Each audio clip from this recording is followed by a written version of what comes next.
Hello, all you delightful beings out there, and welcome to the stream. I am Razim, and this is Lost in Chaos Scar, Squirrel's Adventures, What If Q&A. So, the Squirrel's Adventures What If series, where we were following alternative options for what Squirrel could have gone down instead of the actual route that he went before rejoining with the main group. It is at an end, and so now we are doing the Q&A, where you guys can ask all manner of questions, though of course your questions may or may not be answered, depending on spoilers. Though we'll see what Enja feels like answering, or the other players, or such. But yeah, we're going to go ahead and begin, as usual, with introductions.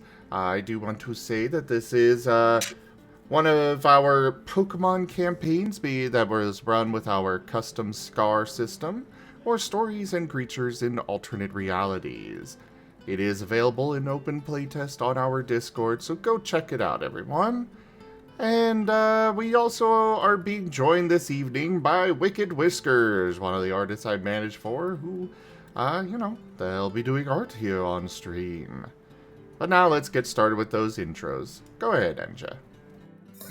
Hello, everyone. I have been your storyteller for this evening, Enja Lumerias. I played the allies, I played the enemies, and today I will be pulling back the curtain within reason, to answer your questions.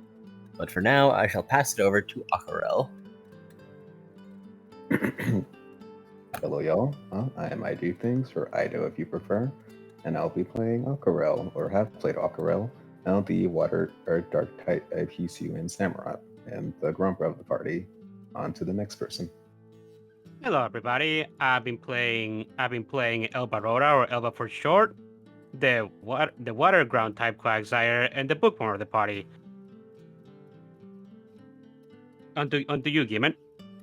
Hey, I'm Gimund, and I'm /had played Pyroclast, who is a sometimes dark, sometimes ghost, fire Charmeleon. On to the Squirrel. Hello everyone, I am Razim, and I played Squirrel, the dragon fighting type Riolu, an embodiment of ADHD, and channeled way too often in my day-to-day life. Go ahead, Verdant. Hello, I'm Drunk Dragonera, and I played Verdant, the fire psychic, sometimes dragon Charizard that may or may not have had a few bolts loose. And also mute. Even after he wasn't mute anymore, continued to be mute.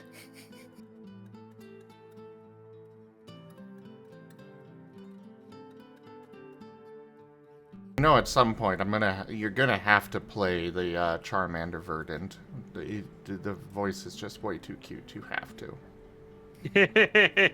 I'm gonna be honest.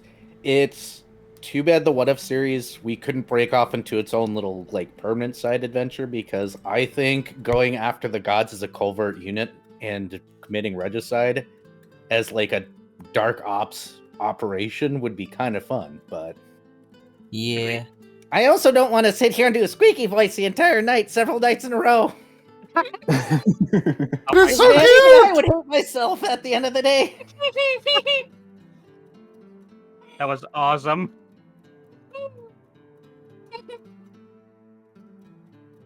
So anyways, we are going to go ahead and open it up to questions. You guys can ask any questions that you may have for our players for... Oh, right. Gimund _ $10 tradition. Oh. Thank you for that tip, Gimund. But yeah, feel free to ask any questions that you guys may have. Like we said, we will answer what we can, and you can ask of the players, you can ask of the characters, you can ask of the storyteller, anything you may have burning in your IDDoThings heads. tipped $20 and one more for tradition. Thank you, Yes. Ido. I am prepared to answer many questions as any character.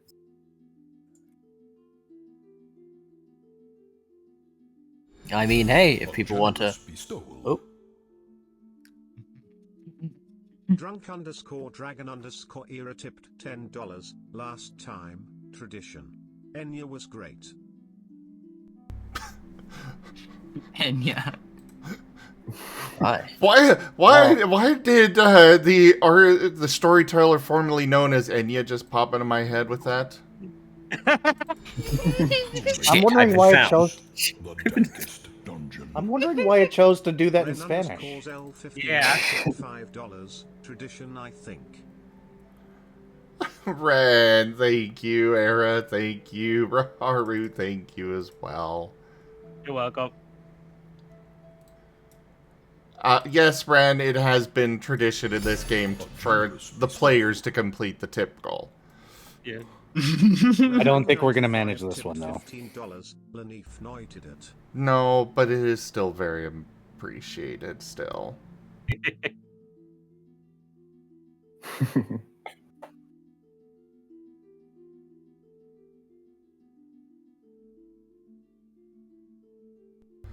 Alright, so we do have a couple of questions. Starting with Eisen.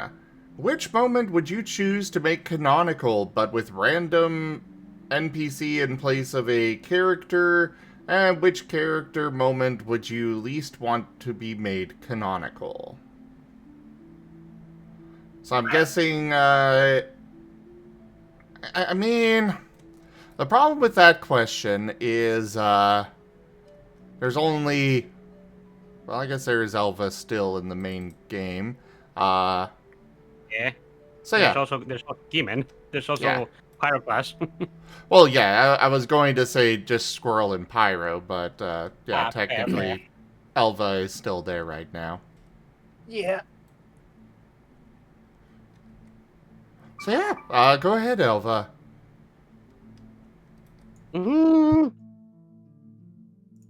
I mean, if there one thing that I would like to make canonical, it's gonna be a little bit biased, but it's the little scene that I did with Lab when we were fighting the the Smeargle brothers. You know which one I'm talking about? I'm thinking you're referring to where he pushed through the truant. Yes, that one.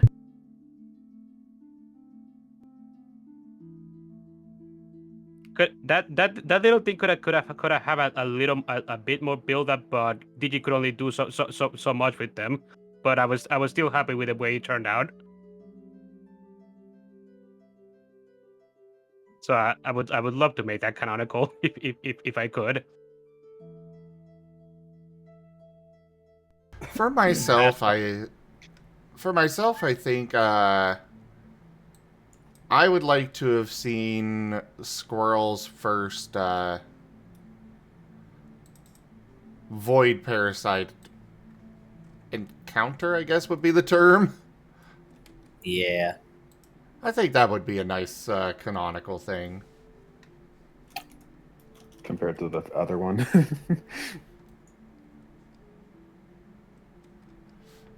Understandable.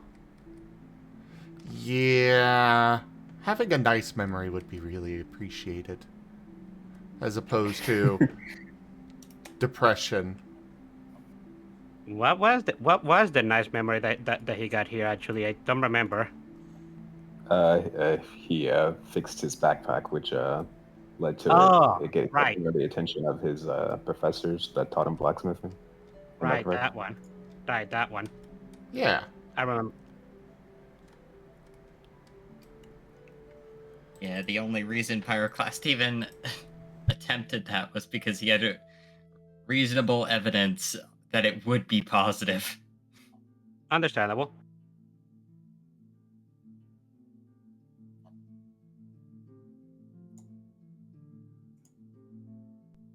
For least one to be made canonical, I mean, outside of stuff that clearly, like, stuff that's already canonical, like how Noah was treated, honestly, nothing really comes to mind.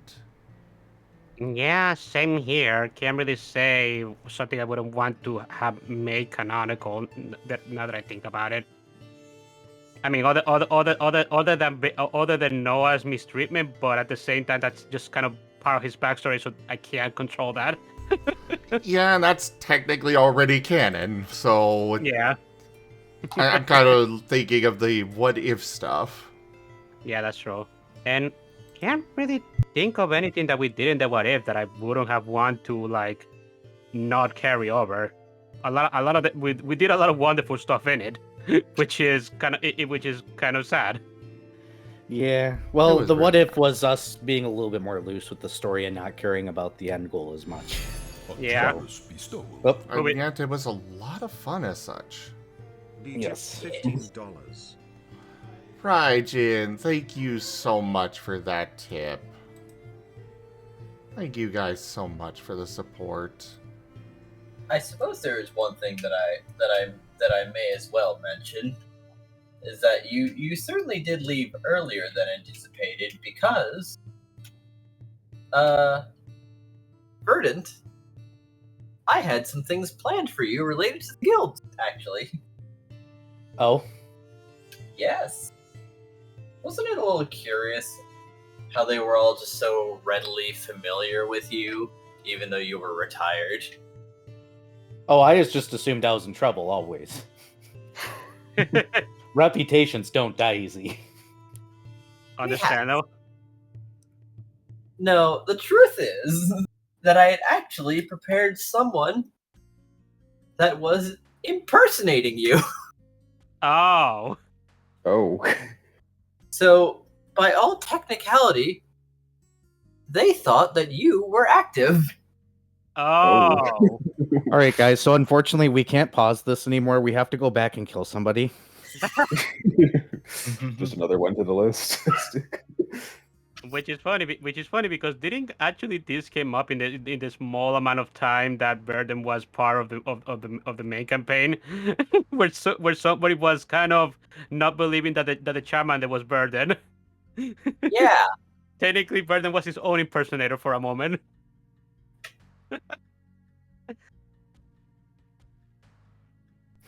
Also, Pyroclast, you are up for the question.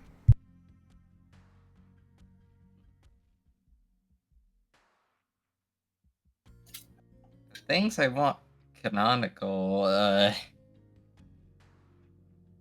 probably the dungeon adventure.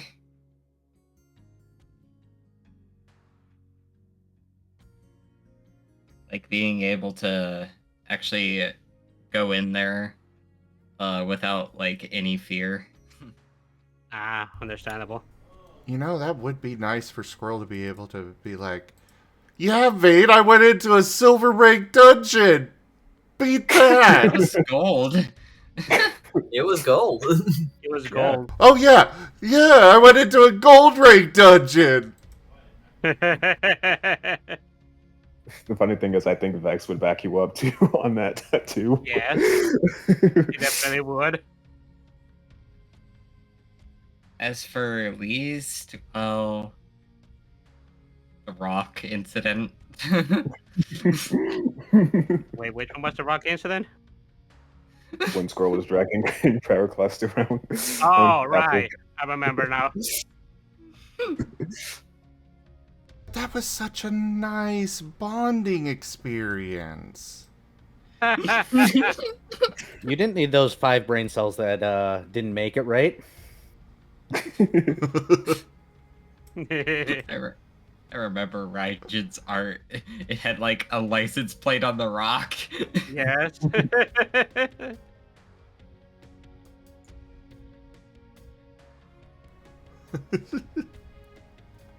So, next question here from Leviathan. Why hasn't the crew investigated things more in depth when it came to the gods, when they have access to books and older people? at least before leaving the kingdom itself? Well, knowledge on the gods, it's kind of not widely like publicized and not widely known. It's not like it's not like we could like whatchamacallit. The closest thing that we could have could have actually like get would be like getting Cernius's Bible. We wouldn't have really gotten the fact that the gods are kind of big jerks out of other regular Pokemon. That the only people who know about this were people from the main party. To the general Pokemon population, the gods are still alright, especially their salads. So Yeah, so you'd probably have to go back to the library to get real texts. yeah, Yeah. so it's not like Unless you asked the ghosts, but you couldn't trust the ghosts. yeah, we couldn't really trust the ghosts in Icona because even though we were kind of being watched for a good reason because we had Noah with us, we were still kind of on edge from them. It was kind of a situation where the gas pedal was kind of pressed on us rather suddenly when we started realizing we were being watched, and that put us in immediate danger because if somebody's watching and you become aware of their presence, it tends to not end well for you. Yeah. Yeah, and every other time Pyro uses Soul Sight, he would find one. Not to mention that once Noah began trusting us, he would just tell us that there was a ghost nearby.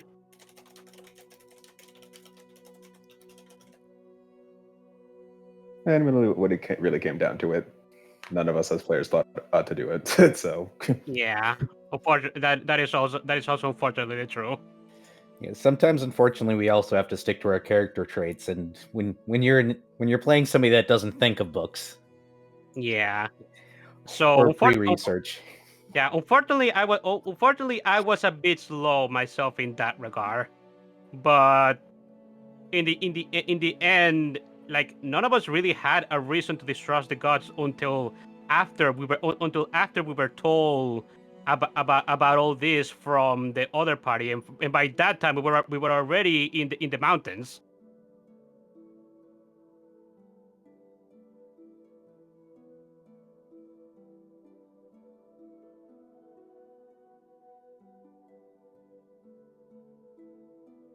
It's kind of too late for that, unfortunately.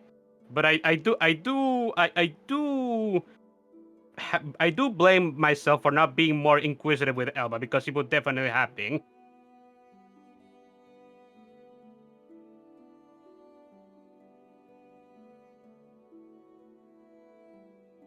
Tis how it is.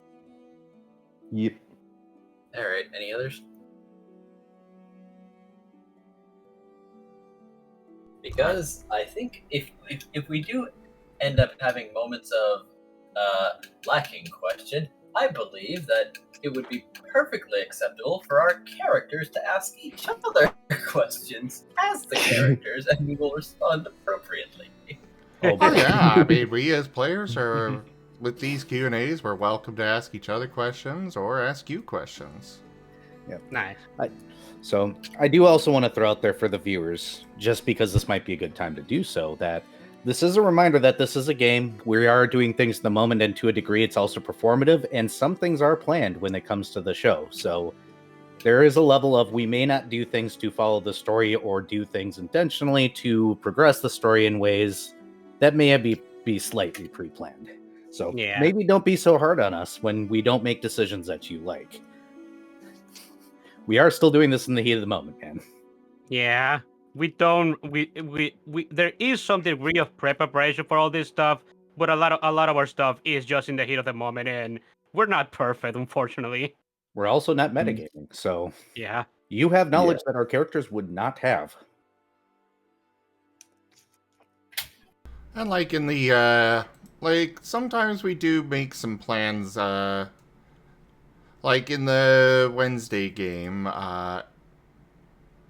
Raharu and I worked together to figure out the, idea of Wade asking, Squirrel to do some training with him. Yeah. And sometimes, at least for me anyways, what I plan to do with with a situation is different from what the character decides is appropriate in the situation. Mm-hmm. Because at least for me, I get into the mindset of the character, and it's like, yeah, I'm gonna go this route with the, and now I'm over here doing what? Yeah. That's a thing that happens often. Yeah, we are acting out our characters in the way that they act. So things don't always go the way people plan. It's just worth mentioning because I know that sometimes people get very passionate about the games as viewers and what's going on inside the games, and it's just a gentle reminder that, hey, maybe take it easy on us. Yeah.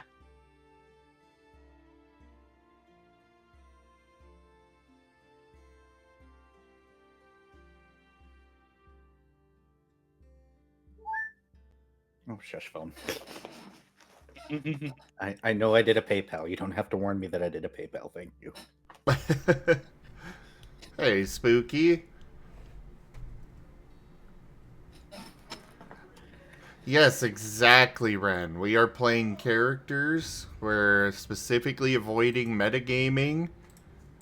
Like, there are many, there are definitely many, situations that I myself as a player would have preferred to go a different route with. But it wouldn't have been right for Squirrel as a character to have gone those routes.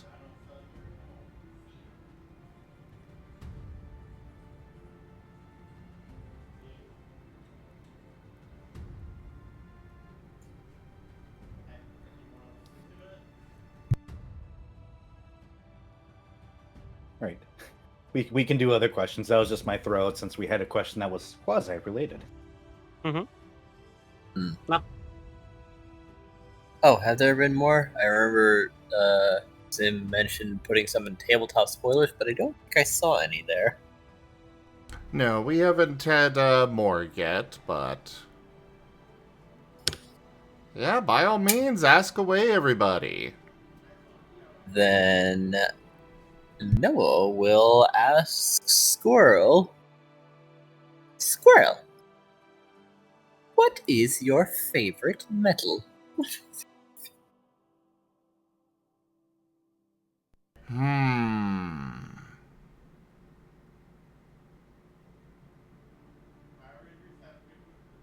Out of ones that he has discovered so far, steel. You have returned. I like Jeffrey. So can you just resubscribe for 53 months? KD5 Please tell me he pulls out a block of iron and it just has Jeffrey carved in it. Hey there, Well, it's not a Toshime. block. It's more like raw ore, but he has named it Jeffrey. Wonderful. I was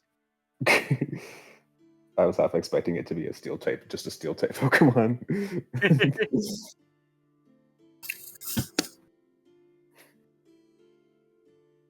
Hey, Toshime, thank you so much for that resub at tier 2 and your 53 months of support.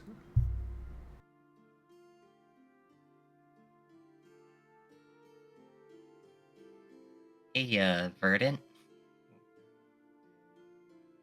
What's this inner dragon you keep speaking about? I hit the wrong button, accidentally muted my headset instead of unmuted my microphone. Sir, yes, sir? What's this inner dragon you keep talking about?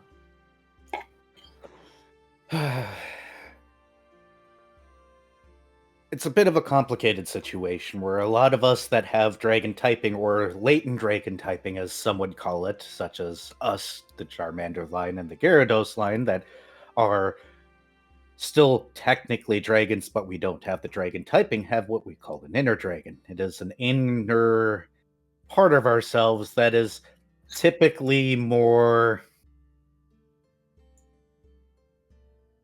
extra. In my case, it tends to embody my love of battle, and therefore tends to be a little bit more violent and protective, as well as, unfortunately, stupid. Your son has recently begun unlocking those urges himself.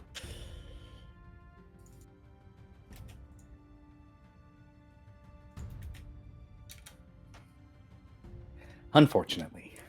Mm-hmm. Or fortunately, if we can hone him to not be me, it'll be fine.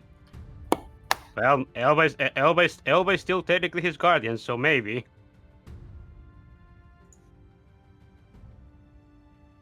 The good news is mine aims to protect the friends. The bad news is mine will protect friends by any means. Yeah.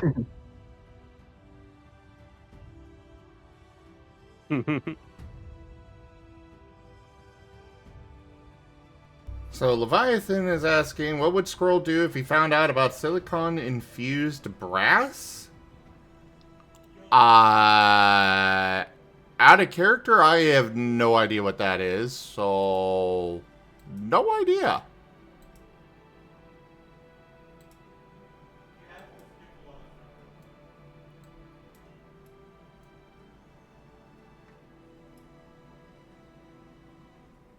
Yeah, I just have no idea what that is. That's a wonderful idea. Oh, Oh, space rig hydraulics. I see. super advanced. Yeah, that sounds like something that is far and above what he could possibly hope to uncover, given the current technology level. Intriguing. But if he Suddenly could space. work with it, Sounds intriguing, but to me. so you're Squirt- saying this? So you're saying I could slap Rick with this? Digit, you're cutting out a little. Oh, sorry. So you're saying he could slap Rayquaza in the face with this?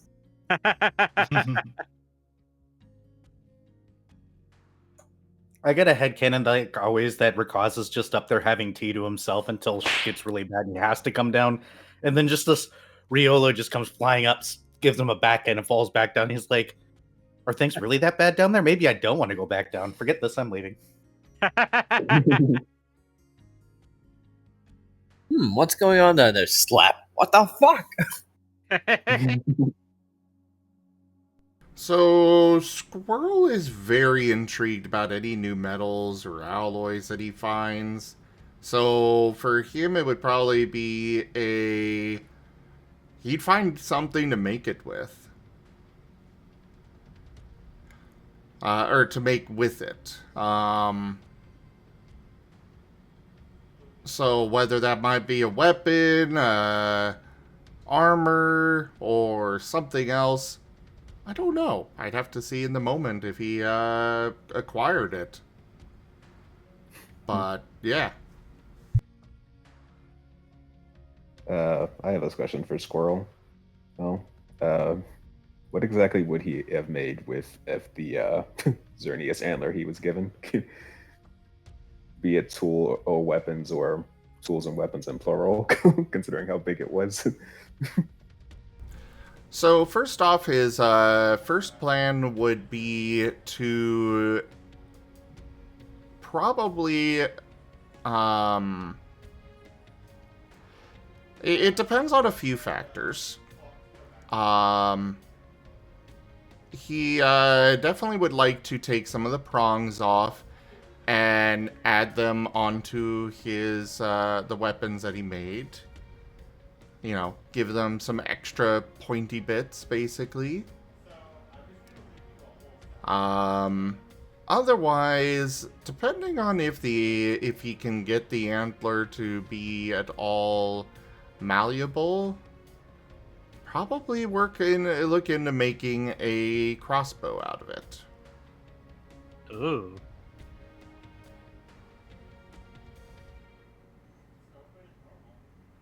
but probably not on that one. Otherwise, adding it to his armor, some divine protection sounds really good.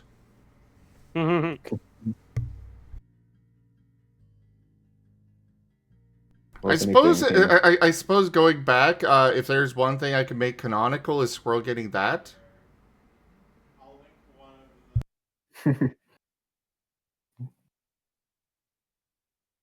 well, I think Xerneas Antlers had a lot of crystals inside of it, so if anything, he gets a lot of free shinies. True, true.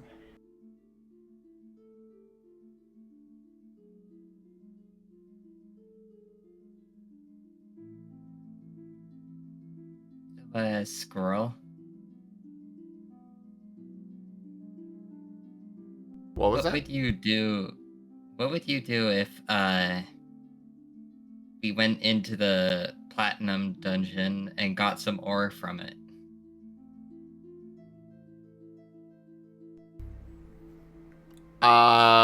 Where's the nearest forge?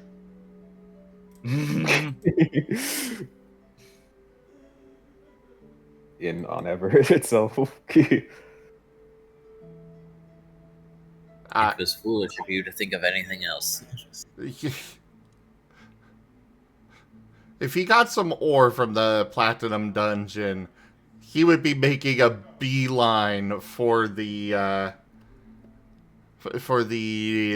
dungeon in order to, or for the forge, to start getting to work on something. Not sure what. So I guess that means Squirrel is interested in actually mining his own ore. Oh, very much so.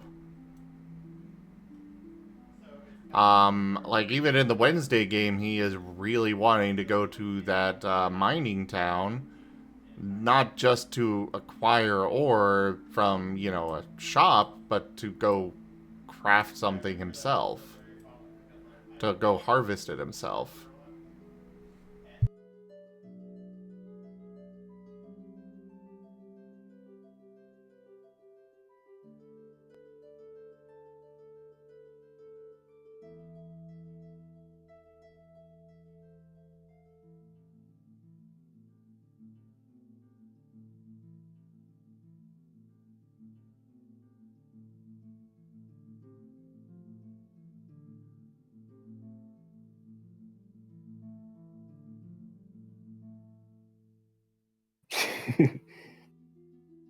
Okay, sort of a sillier question. What would that rose aid from the bottom of the forest dungeon have reacted if it saw us again? If he actually made it to the bottom of it? Oh, I think Digi stepped away. Oh yeah. Oh, that poor. Oh, Rose he Red. did? He's Yeah. muted. Yeah, I think the neighbors got him. The neighbors are never going to die. Pardon, I just didn't want the barking to get through. We knew. Also, what was your question, Coral? I was just wondering how the rose raid from the forest dungeon would have reacted if it saw us again, if we actually made it that far, or through the what if. Oh, it would probably be exceptionally sour, but check to make sure that. Wait, is she there? Okay, maybe I can take you. Okay. That would have been funny. Kind of sad that we didn't make it further than that, but unfortunately, Bex needed to be taught a lesson.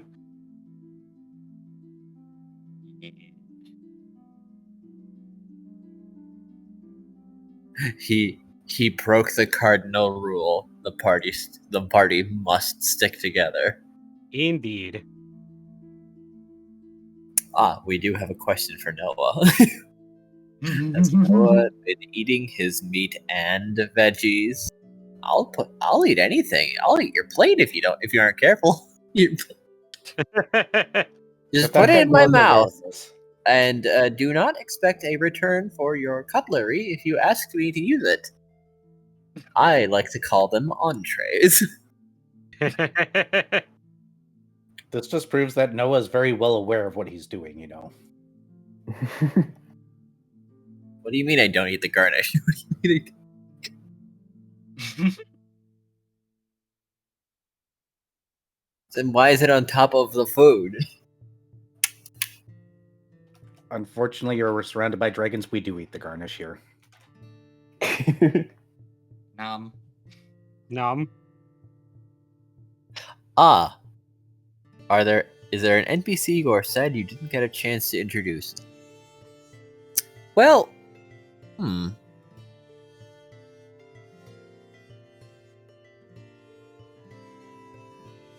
They can still show up in the Wednesday game because I can't imagine we aren't ever going to return to Ikana ever for like round 2 or something. Or to make sure that reparations are not made to Noah for what they have done. That is true.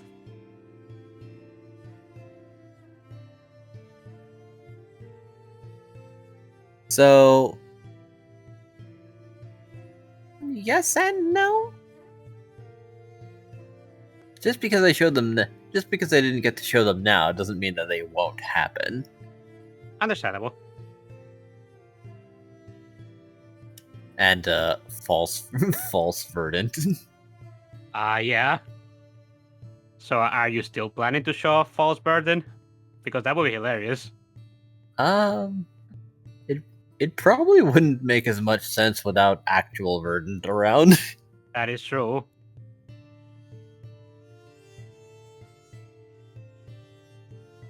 So I guess if nothing else, that one is that one may be lost to time. Indeed. Unfortunate. I'm sorry, I just can't another game right now. Understandable.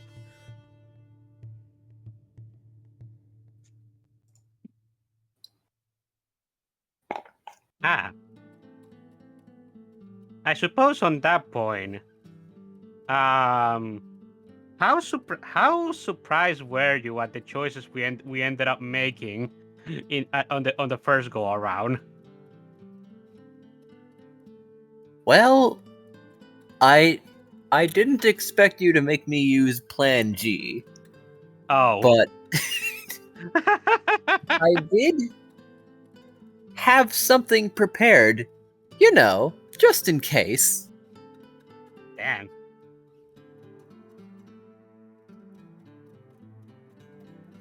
Considering a guild to teleport and the letter.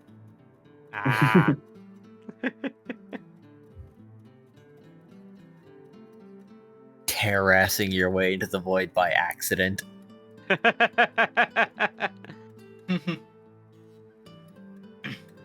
Which means that even if you can't make a hole, you do technically know how to get in there. Yeah. It's a crude method that may slingshot you into a space that is not directly in front of Giratina, but on the other hand, maybe it does. Experiment, why not? Yes, experiment to slingshot yourself into the void, where the only person that can live there, that can live there any long term is Giratina himself. But why wouldn't I want to see Daddy again? I mean, my God, again. My goodness.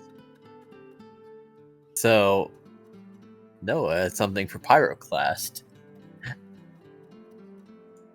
So, I have a question. I've heard from human stories that there have been many curious traits, especially when it comes to swords, like swallowing them.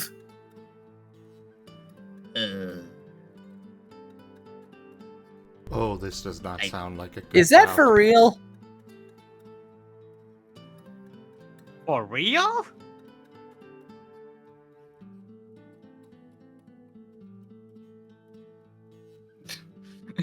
This one's for you, Aquarelle. I thought that was Yeah, from that's Pyro. Pyro. They clearly said human. If Aquarelle heard this, he'd be staring at Noah like, "What books have you been reading?" I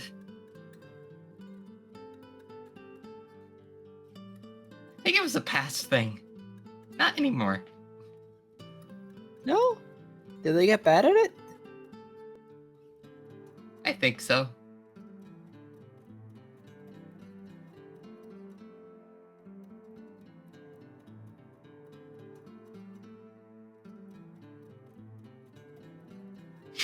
Pyroclast sweating. There is Would no Edge way be that this sweating? would not lead into I want I want to eat Edge. I just want I want to practice eating Edge. But like not for reals. I feel like Edge would be at least a good 20 feet away from Noah for like a month.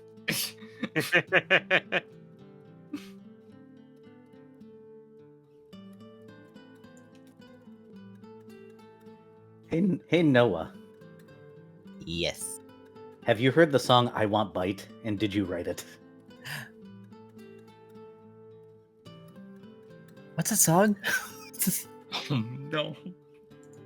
Wait, I remember. It's when you say nonsense words that sound nice.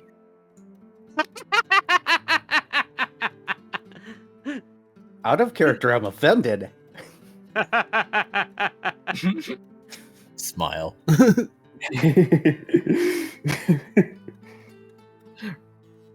It's Noah. You have to give him a little bit of well, you know. Understandable. Have a great day.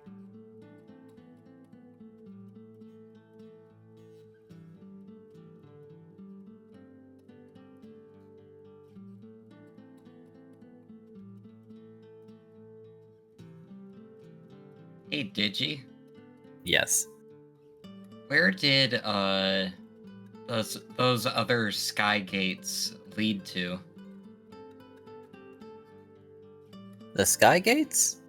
The one that Giratina summoned when we first summoned him when we first met Cernius Ah, on the first go around.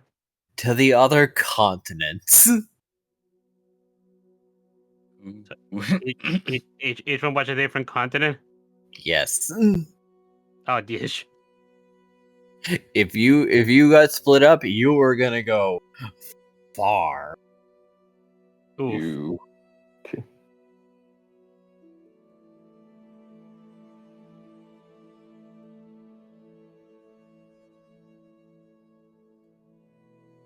And I guess another one. Was it on purpose that we were sent back to where Squirrel was originally?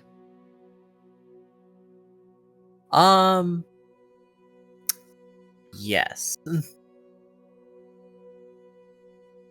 However, considering that everyone, at least at the time, wanted to try sticking around, I let everyone go through that.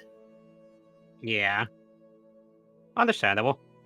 Would be kind of a rude thing to do if I split you apart and then said like, "Okay,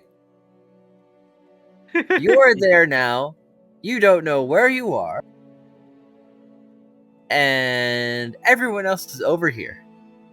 Yeah.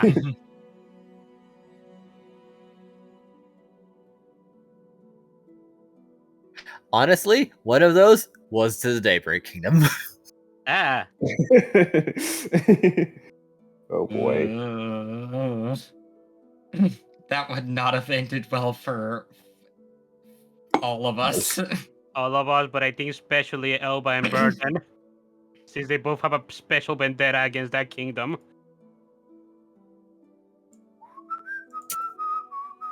Aquarelle Murder maybe thing. might have had a little bit of tolerance Maybe. because he's dark type. Even though he is clearly a variant, the dark type would have given him a pass. Understandable. It would have given him an imprisonment instead of an execution. Fair enough. Both of them the same. He just take that.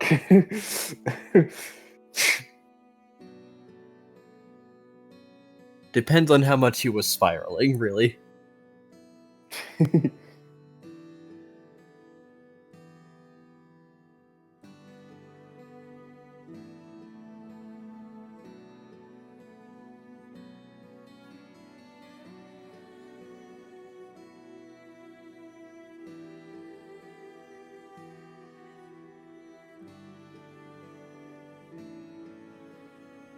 Okay, I do have another question. When Lap originally thought Shia was evil, was there's some actual story plan behind that? No, Okay. he was just making assumptions. Couldn't trust literally anybody. And now there's this powerful lady in the woods that's just like doing nothing, huh? She's a witch! May we burn her? You can try. She's got flash fire. I do believe it was also to lead me to do something with Shia that I don't remember what it was right now. I think it was to question her about how I ended up knowing about the whole stuff where Kalti was actually the one that ended up giving the queen the information of where Noah was at. If I remember correctly. That led is up, yeah, that led up to that at least.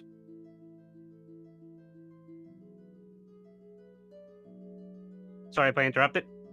No, by all means. That was the case. Yeah. Okay.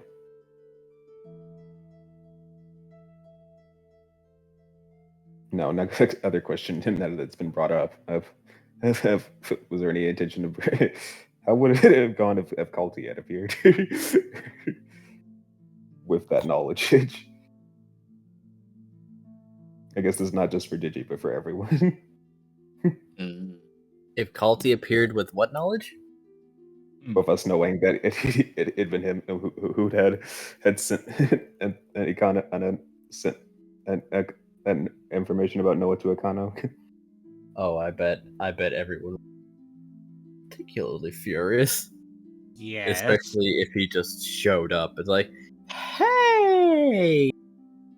What? I think there would have been a sit down and talk moment, but it would have been a sit down and talk with duress, I'm sure. Eva would immediately attempt to paralyze him, even though Elba knows that he probably just shrugged it off. You know, that could be considered assault, Elva.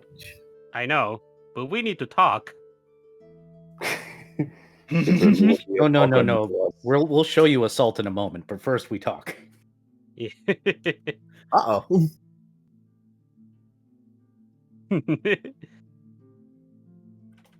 Hey, look, I happen to have one of those orbs that makes you super strong. Do you want to see it? I'd rather not. Then it's time you talk. Now.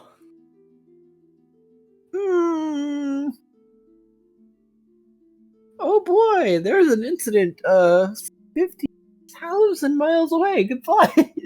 You're not the guild master anymore. Don't run away from this. It's invaders things. Take my word for it. Bye. No, we're following. I mean, Levy, you gotta understand that even though Kalti has been through enough, he also ended up putting his counterparts to a lot of bad things. So we can't really let him get away with that. Especially when we're playing as characters that don't really have the full context of what Kalti is. Yeah, we also don't know what happened to Kalti, so we have no reason to not be angry and bully him. Yeah. Kalti is one startling bundle of self-loathing. Indeed. Except he's taken it to a very, very twisted level. Indeed. Yeah. Yeah, that's what Not like only, not only. No, go ahead. You finish first. that's what like 71,000 plus time loops does to a person. Yeah, I mean, not only does he hate himself, he hates the past version of his two components. You know, the- I've got to go ahead. To the point that he deliberately makes their life miserable, which, funnily enough, is completely against what needs to happen for the time loop to even stop. So Culty is deliberately sabotaging himself at this point. Hey, Enja, Yep. I have a game recommendation for you based off of Culty, by the way. Oh yeah. In Stars and Time. Oh, Oh, I think I've heard of that one. Yes, it's a very good game. You should go play it. Okay. I think you'll like the plot because reasons. Is it on sale? I think it's only like $15. It's made by an indie developer. Oh, okay. Cool. Yeah, I know it's relatively cheap, and it is a very good RPG-like game. Cool. Be back a moment. Going to the bathroom. okay.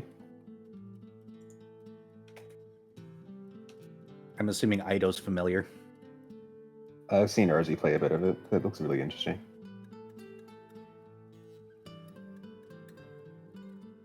Well, anyway. Let's see.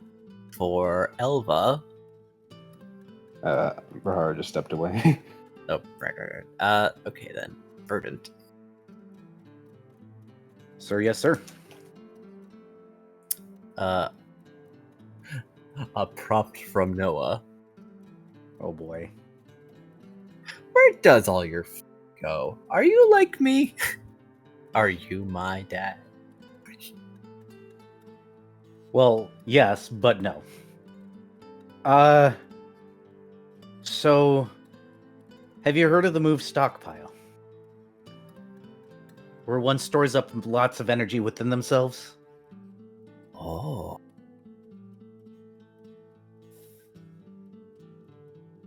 So what you're saying is, I have a lot of ammunition inside of me that I didn't realize. Unfortunately, yes. But also, no. No? No, I was thinking about it wrong. Verdant does the so-so motion with his hand. It's trickier than I thought it was. I don't think you're absorbing the things you put in your mouth always. No, but I do have it, and I can spit it out. Well, not maybe not with a lot of force. It depends. I'd have to practice, but then I'd get weird looks. I am back.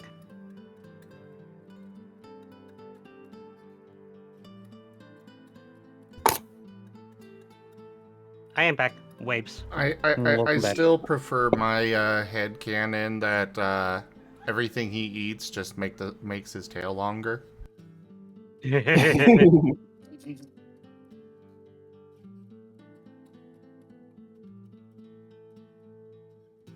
I have a bit of a I don't know. It's not a bad question, but I don't know if I should say it. Boy, Is there something wrong with it? What would have happened if Noah perfected that one move? yeah. That's an Uber.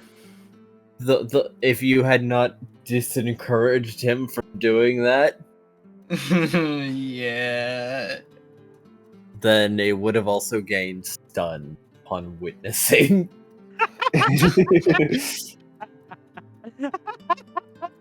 Fair. It is Fair. universally horrifying for methods that you would not be able to comprehend. Your Understandable. mind does not want to bear witness to this. Oh no, we have Oh my a God, canvas. Whiskers. Oh god. Verdant gets a Bigger tail. No, it's a bigger tail. Ah, got it. So Verdant's tail grows, and Noah's little gesture thing grows. Oh my goodness. Okay, Oh. let's just JoJo pose now. Go, go, go, go, go, go, go, go, go, go. Come, my stand. No. Oh no! By the way, No, did you? right. By the Oh, way, that's did you? Whiskers. Oh, you're talking. Yes. You had a question for me earlier. Ah, yes. Elva. Yes. What would happen if you were adopted? If I was adopted, how so? Points at Chia.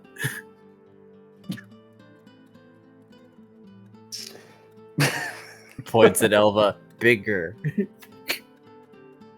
So, if someone is bigger than you, they get to adopt you, right? Elba just blinks at that. That is not how it works, Noah. What? Verdant smiles.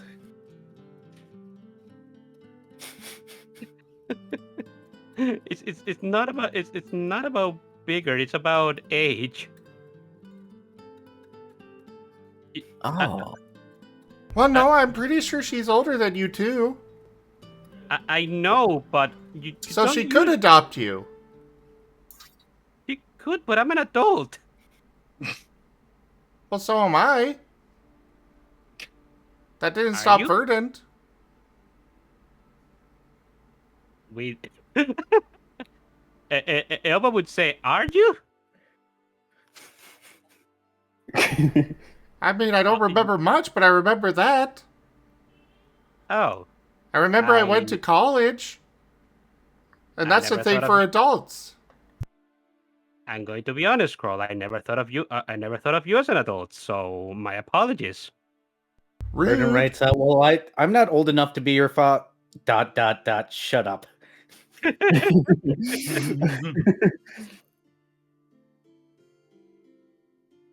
To be fair, when you're an amnesiac Pokemon like that, you pretty much are a child at the moment. Even if you're just slowly getting back your memories. Oh. Can confirm. Oh, I understand. So I have to give you amnesia and then you can be adopted. No, No, that does sound not- like what he's saying, so yeah. I mean, Well, when somebody has amnesia, you do.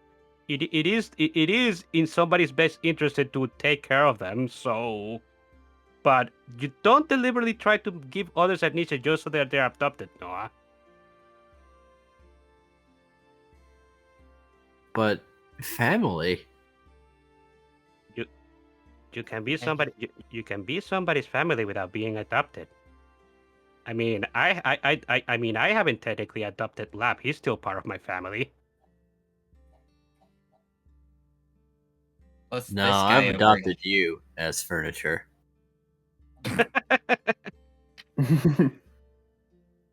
Elba just pats Lap on the head.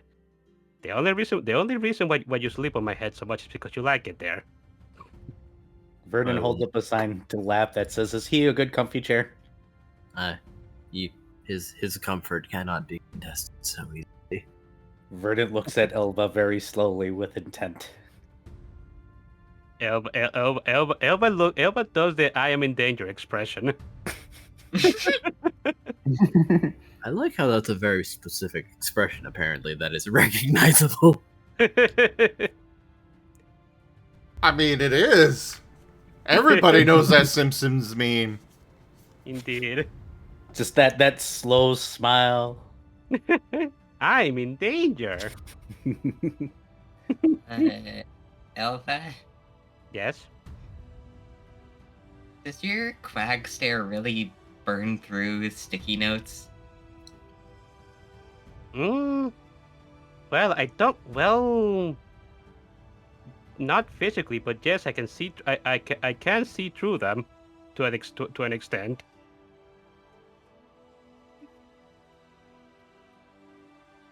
We could have experimented.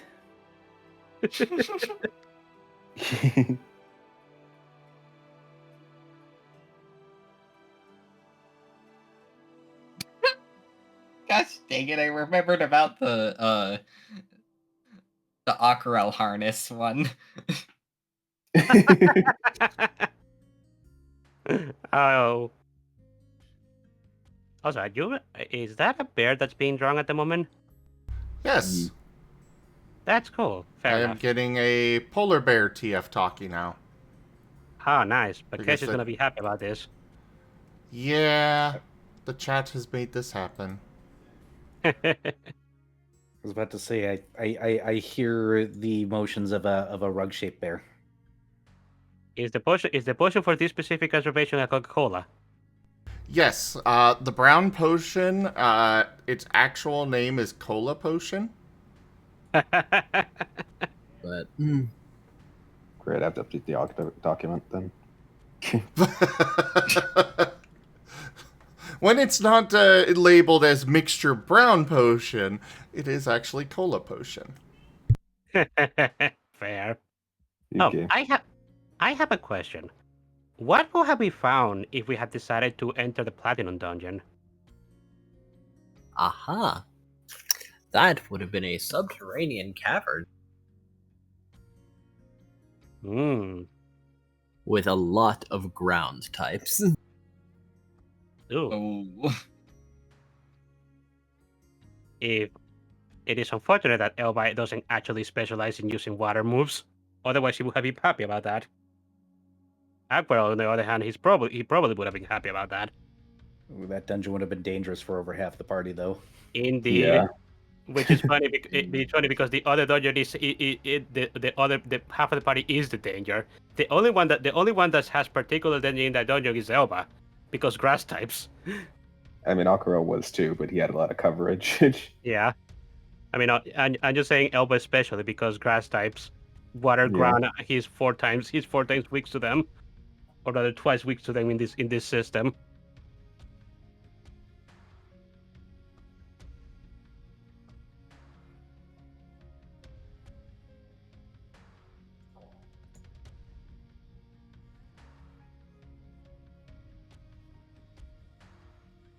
Oh, and if I remember correctly, you kind of left some sort of stuff for that was a bit of a hook for Pyroclast in that dungeon, if I remember correctly. What was that? Ah, yes, the shards. Yes. The shards are a very enigmatic material that seem to only come from the dungeons.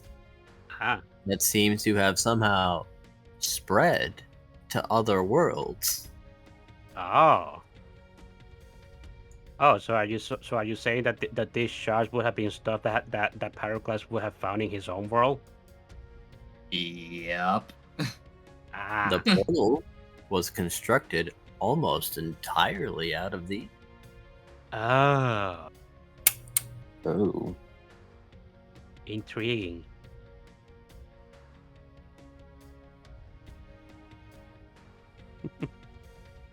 Because you would have probably run into the dungeon merchants again in the Platinum Dungeon.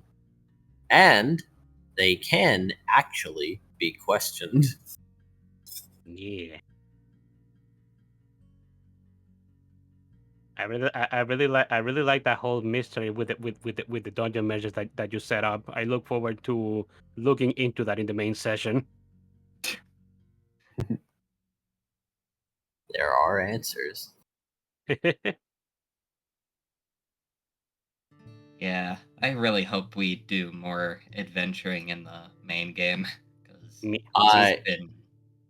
Come hell or high water, I will make this happen some way, somehow. Yeah. Well, good thing Hell's You- apparently following the party around right now like a lost puppy dog. Well, melted puppy dog at the moment, but yes. At least partially restored, because Burden... But Actually- yeah, he's not in a good state. Yeah. I I'm mean, sorry that I only had so much life force and energy in me. At least How- stabilized him. yeah. How was how was Noah at the end when all of that happened? Because I don't remember the exact description.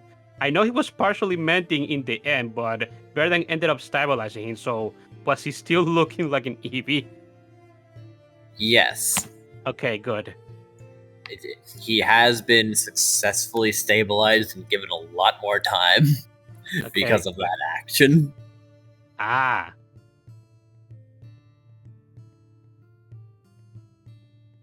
Now, this is sort of more speculation at this point, but probably the reason Sigmund has gone missing might be because of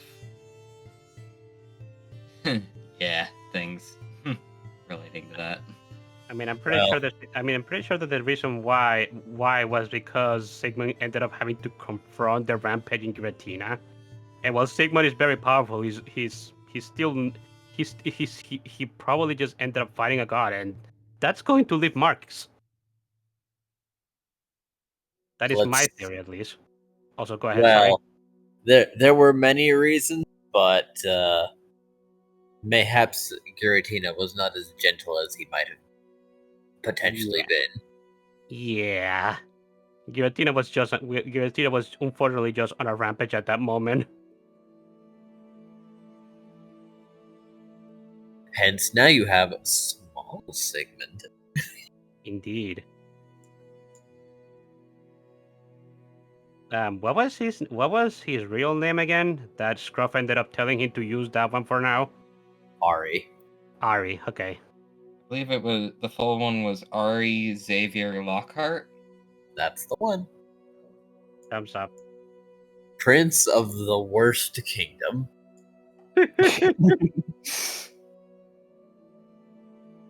I don't think he even no. He doesn't even know. He didn't even knew that rather until Scruff told him in the last session. Last session. Yeah, and apparently words from his mother that he never knew.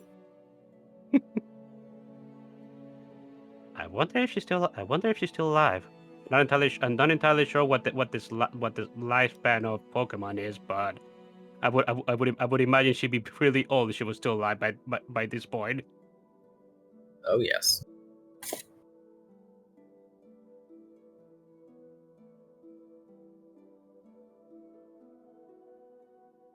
Hey, Aquarelle, Yes. what got you into bounty hunting in the first place?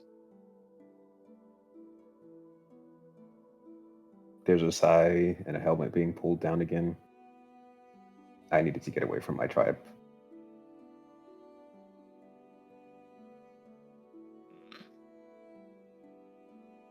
Why is that?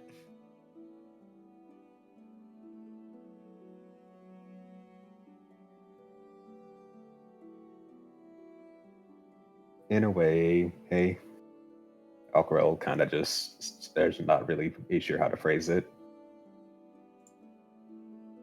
I spent a good chunk of my time with them before I left. So when my spiral started to get a bit out of hand for me, the last thing I wanted to be is a danger to them. Ah, understandable. I'm guessing perhaps your tribe just wasn't too savvy on how to deal with the spiral. There weren't probably that many Hisuian samurais among them. I was the sole one in my tribe. Yeah.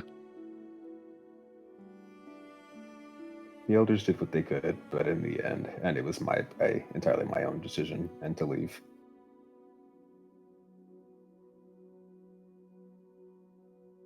Would you ever want to go back?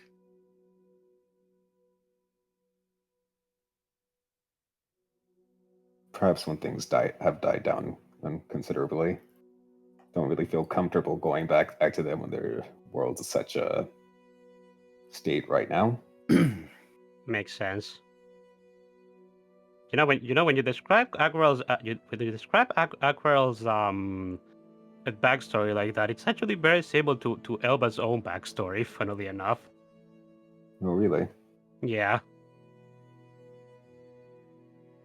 I can tell you about I can tell you about it right now if you'd like. It's not something he really gets into. Sure. Yeah. I mean, Elba is just he was a bookworm from birth, and Quagsires and Whoopers aren't exactly the most bookwormy kind of Pokemon. Most of them are oblivious and happy-go-lucky. So Elba just kind of always felt like an outcast in his community. Although his tribe wasn't really like against it or pushing it away. Elba just kind of felt like an outcast himself. He wasn't a danger to them, but Elba just didn't feel like he belonged. So he eventually just left himself to find greener pastures. Thus, Quackopedia was born. Yeah.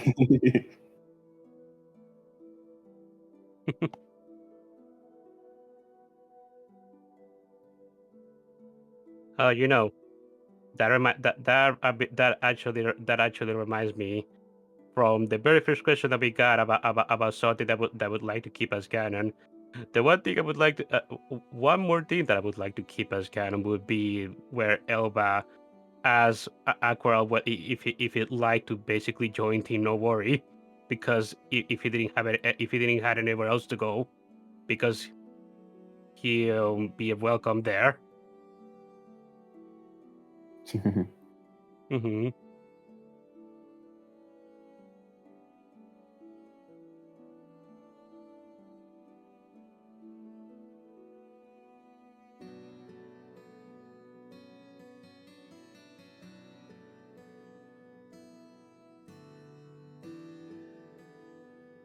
Are there any more questions from the chat, by the way? Guys got Chat's being anything awkward. else? What was that? I said, chat's being awkwardly silent. It is. Waves at Chad. Hey Chad, how are you doing? Hope you're doing well. Wake up!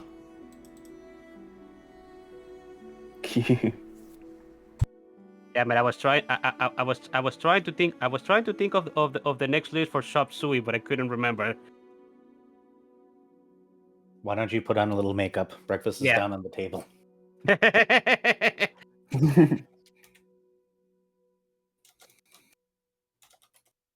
Because I don't think you trust in my self-righteous murder of a god or three. I Noah's going to ask if anyone else has just accidentally found a god before. Elba is going to shake his head. No, I don't think that was ever a thing in any of Tino Warris' backstory.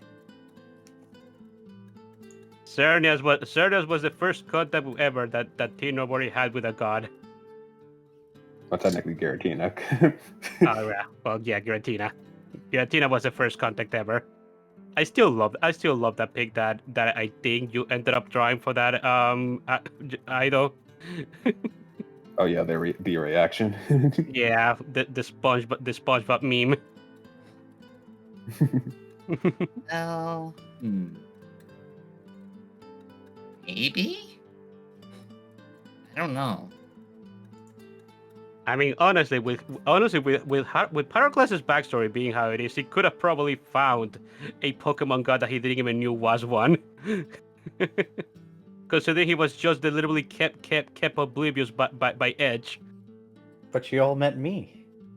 Actually, he himself may have a tiny memory fragment that could possibly be it. Remember the recording?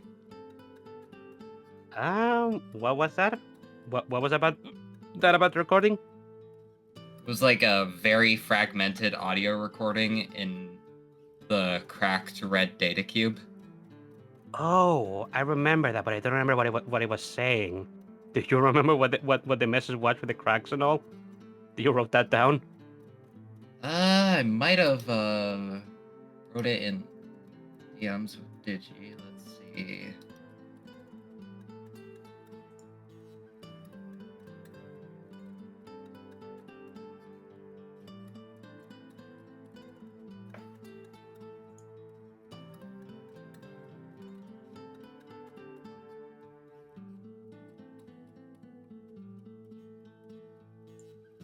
And while Gimund is looking for that, we did get a new question in chat.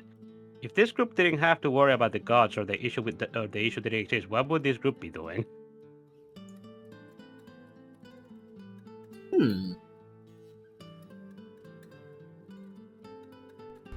Uh,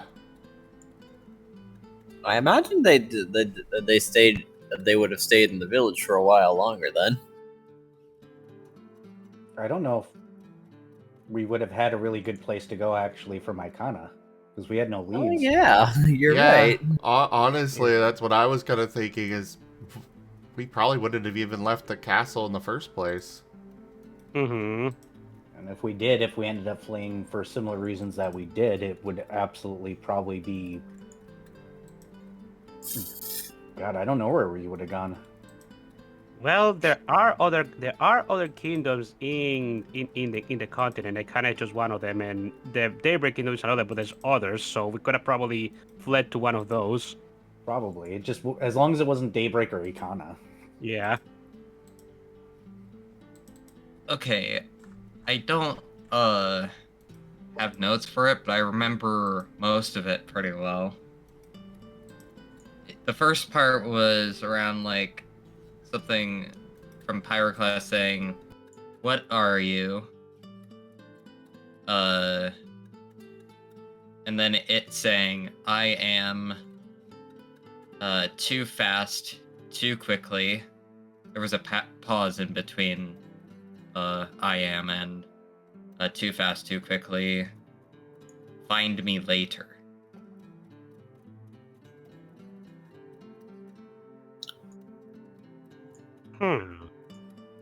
That is interesting. Yeah, that may have... Yeah. With the knowledge or rather assumption from Edge that maybe Alex is with the is with the gods. maybe that's actually a thing.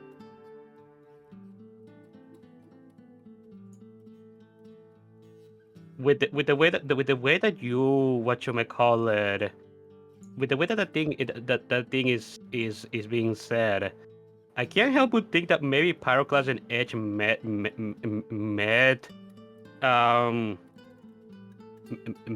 Alex at some point in those 3 years, but it's something that they don't remember because it was a race or something like that, because it wasn't the right time. Either that or it's something completely different. This was related to his data cube. That was how he got into dimensional science. Ah. Although, I just thought of something really crazy that could be.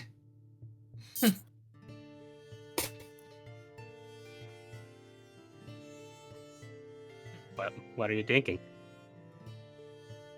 The Pokemon version of Alex coming back to that world to inform them of things. Oh. That it would be funny. I mean, you're already in a time loop.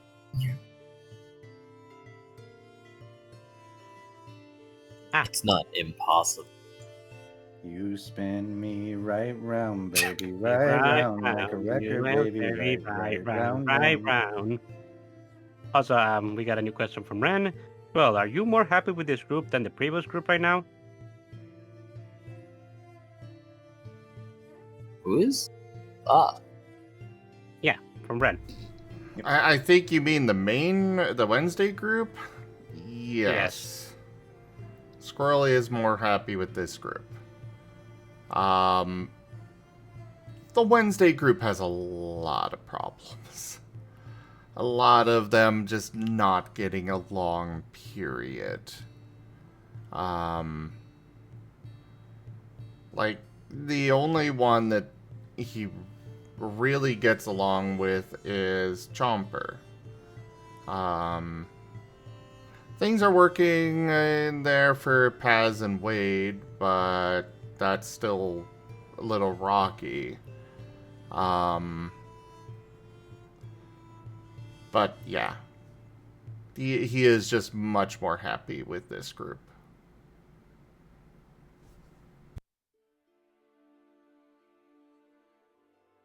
Yeah, because there was that comment from Squirrel, like, I believe it was one of them saying, "Well, did leaving help?"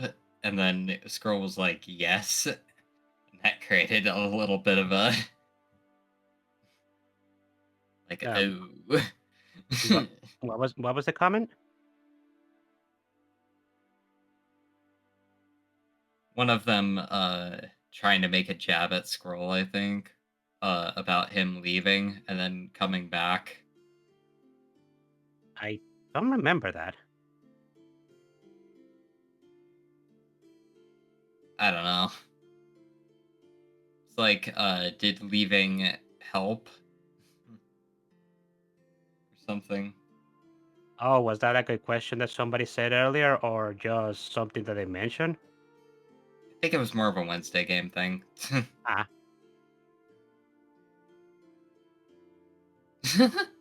Verdant, steal Squirrel from the Wednesday group. I mean, unfortunately, Burden in the main game is a Charmander now. I mean, he could still technically steal him, but still.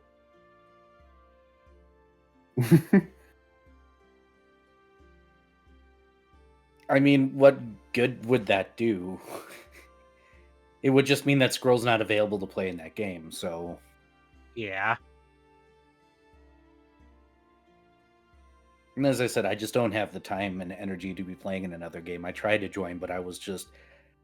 You guys got to realize, I'm in a lot of games, but I also work, and I'm not as young as I used to be, so it's not like I can do 48 hours with no sleep anymore and be completely happy. And there's already a lot of players in that group to begin with and a lot of characters, so I don't think it's wise to add another person onto that stack. No, yeah, that's completely understandable, Era. So if I were to come in and steal Squirrel, well, that would just pull Squirrel out of the Wednesday game. And then I guess Zim would be left to make a new character or something. I don't know. As much as we want this one to go on for a while, it's just we were realizing that we were starting to get really deep into story, and if we didn't end it, we were going to want to keep going. Yeah. Oh, yeah, especially with, like, me and Squirrel. Like, we had a lot of really good moments in here that I'm pretty sure that if we could, we would keep going. But Enja, this was only meant to be a temporary thing, and poor Enja. Yeah. I mean, I'm still glad that we did it. It was good. It was good. We That's did the have problem, it is good. it. And I will be saying I have a way for at least the memories for select people come over the primary game, which I think will help. Ooh. Interesting. It's gonna help Squirrel. I mean, he will get the memories of one of his better memories of his past life. So that would definitely help.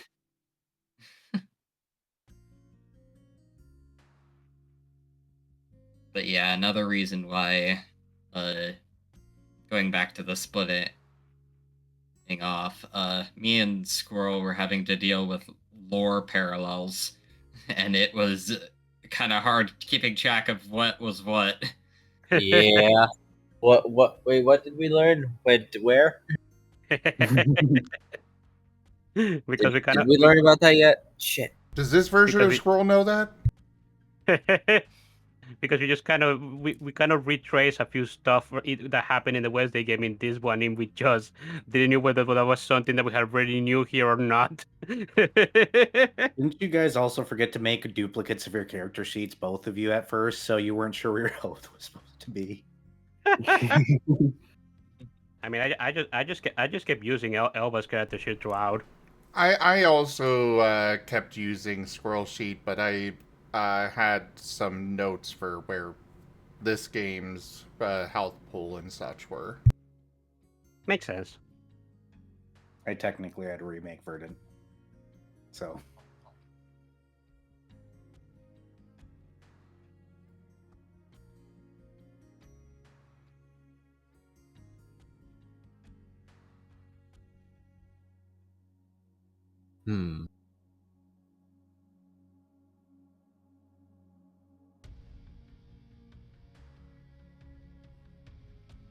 What's two?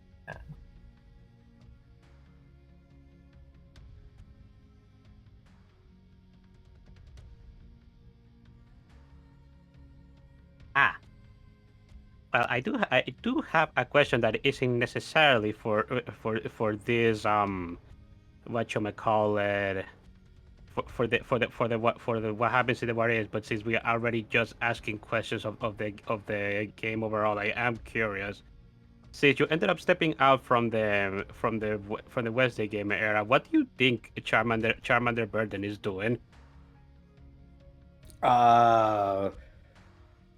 My plan for him was to have him open up a studio, a training studio. Somewhere. Because he needs to regain his strength anyways, and that's going to take a while, but he wants to train himself right this time, and he wants to help others train properly. Because unfortunately, he was very much encouraged to do everything the way he always did things, and it probably ended up being counterproductive to him. He probably could have been way, way, way stronger if he had trained properly from the beginning. But that is fair. What happens when you have a child that is unmonitored and left to his own devices? So that is fair. So that is very likely what he would do. He would open up a training studio and then help others learn to train properly, and then try to train himself properly, so that way when he gets back to where he was before, which God help anybody that tries to stop him from doing that,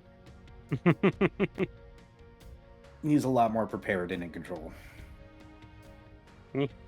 I mean, you could still technically let him do that if you let Digi take control of him for a bit. If needed. I'm not against doing guest appearances or something once in a while if needed. That's fair. Anyways, apparently she is going to track him down, and Garatina has a new worshiper, so just ignore the back room. That's not a cult like worship room back there. Ido has done a doodle. Oh.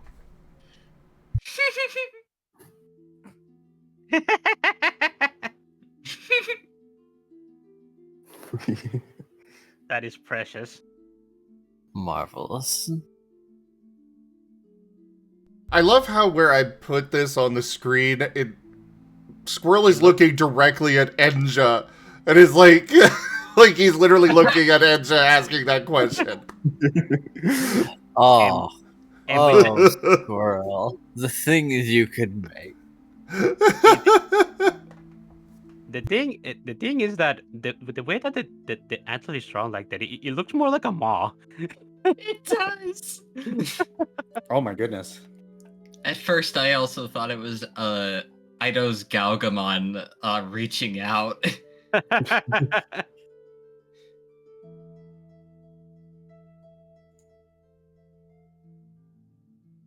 Did you plan for Squirrel to be looking directly in Enja's direction on the screen?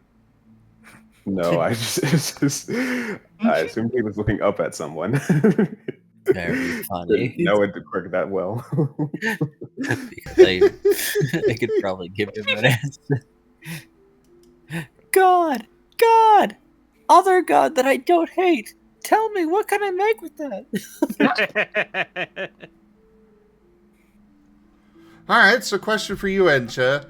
What would the antlers have added to Squirrel stuff if he worked them into them? Depends on how he added it, but theoretically, you could have been able to get like +6 bonuses. Yeah, nice. As a passive stat increase. Damn nice. and probably been able to take on Arceus himself with them. I have the power of God on my side, and I am not kidding. And I Now I'm just imagining Squirrel, just adorned in the trophies he earns from the Monster Hunter style. yeah.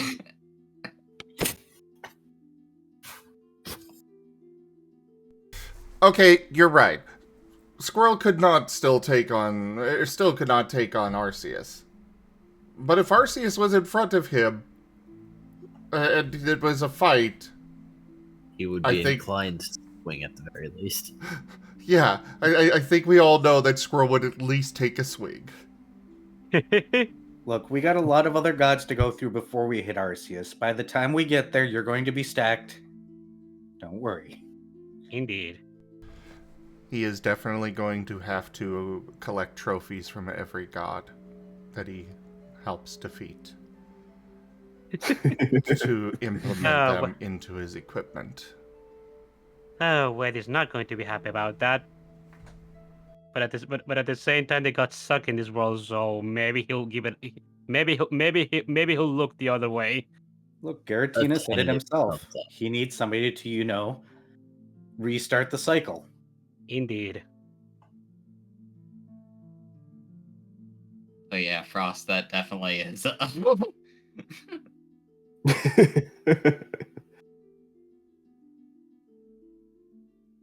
You know, I am looking forward to see how the I am looking forward to see how the other gods are, because I doubt that all of them suck. Like, they probably all suck in one way or another, but at least some of them are probably not actively malicious, just incompetent. Yes. Also, Cynthia's Garchomp. What a very specific Pokemon to mention.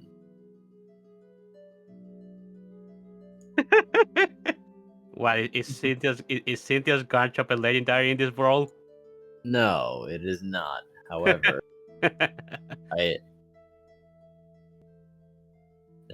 there is a Garchomp that I know Ah. in this world. Oh. How very intriguing. Foreshadowing.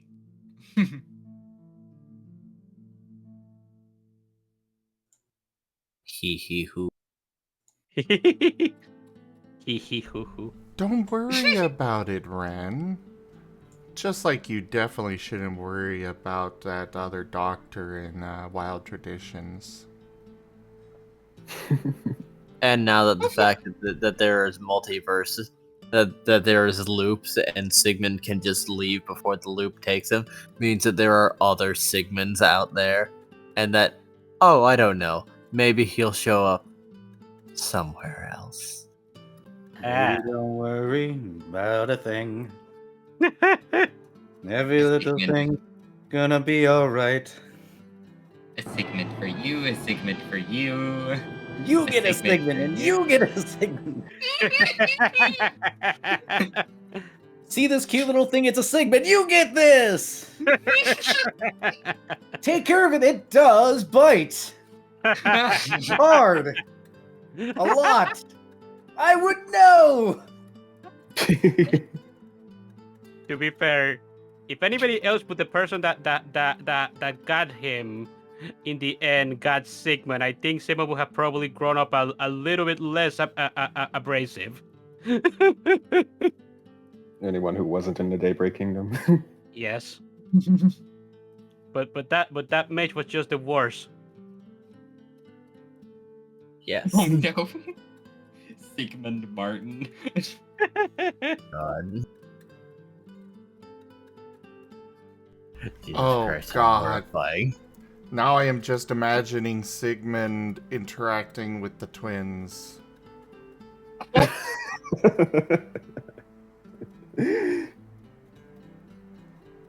What are your names today? Well, I mean, their first interaction with him, of course, one of them is going to be named Sigmund.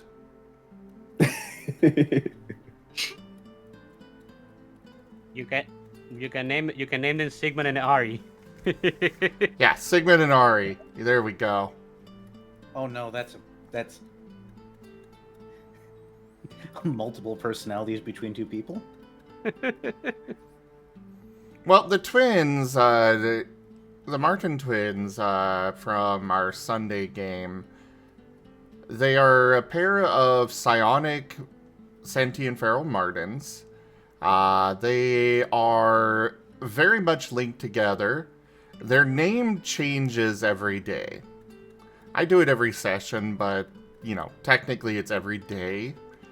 Nobody can remember the previous name. Even writing it down, they cannot recall it.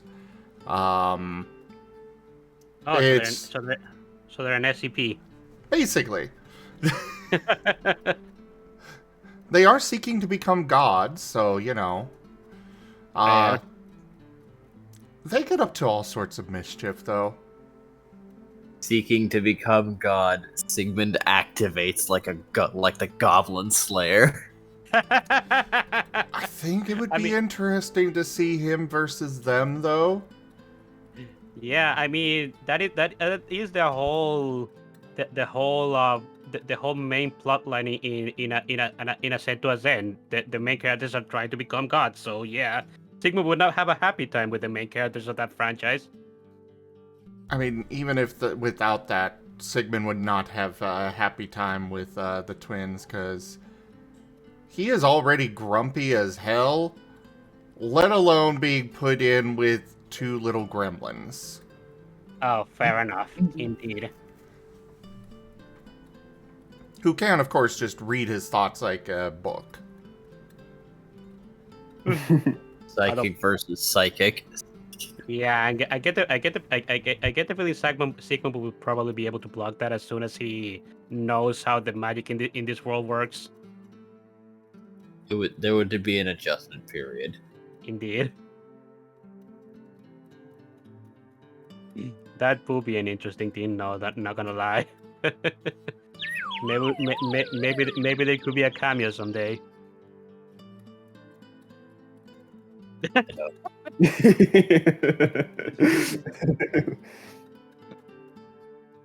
Right. This They sticker.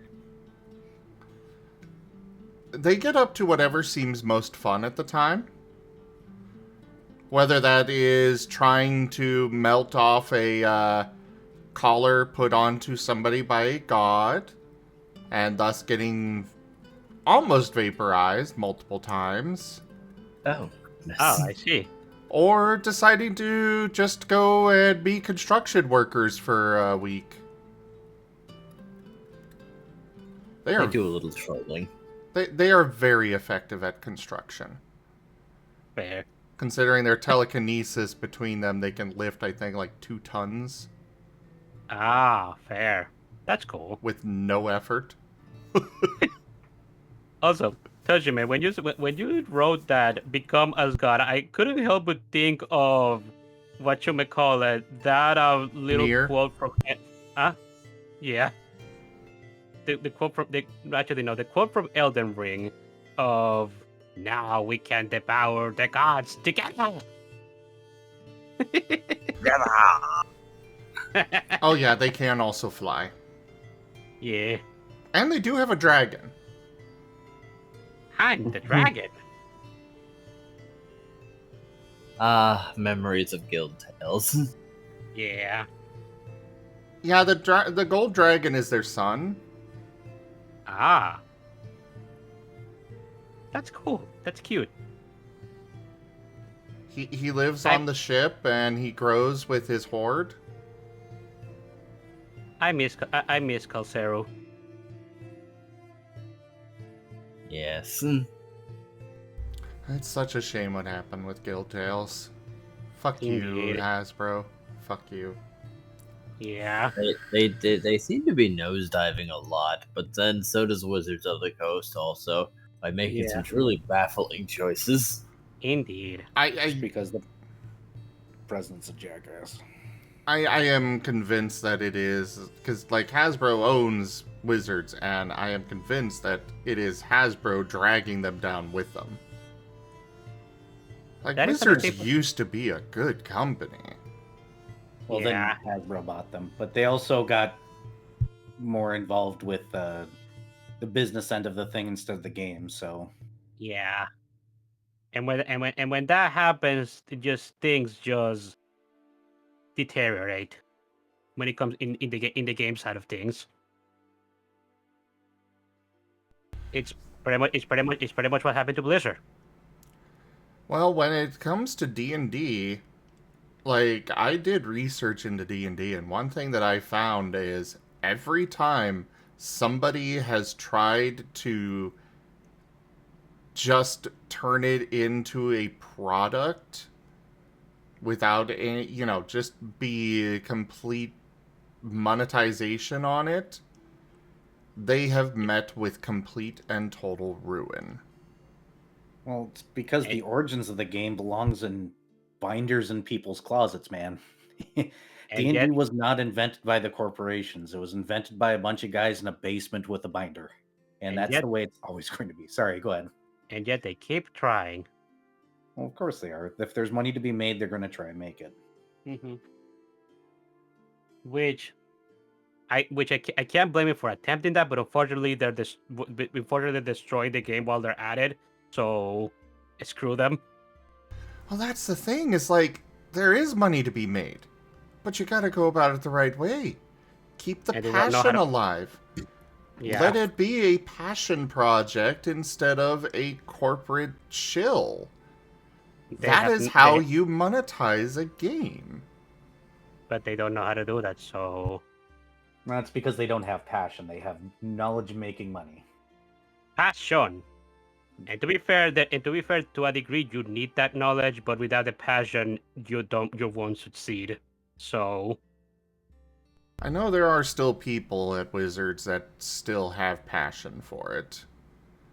that's good at least. Like, I know that I could tell in the message where they were rolling back the OGL that the developers were so happy about it. That's good at You least. you could read between the lines that they're like, yes, fuck you, corporate overlords. This is not your day. Oh, that's good at least. Hopefully those people aren't chased out, because unfortunately that also tends to happen in game industries. A lot of people with passion are just chased out. It is the way things are unfortunately going. Yeah. Because AI could do everything that they can. Ugh. Yeah. But we went into a bit of a sad tangent there. We should probably go back to the Yes. the hard defense. So yeah, questions. Anybody else got them out there for this campaign? You can also ask about the main campaign, though obviously you may not get answers because spoilers. I will be allowing soft spoilers if I think that they will be coming up sooner, or at least soon enough. Burb on my end really quickly. I need the bathroom, and I definitely need more caffeine.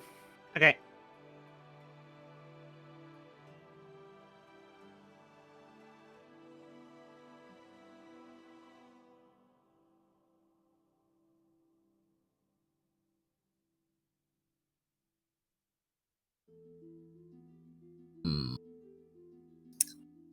Aquarelle. Yes. Question from Noah.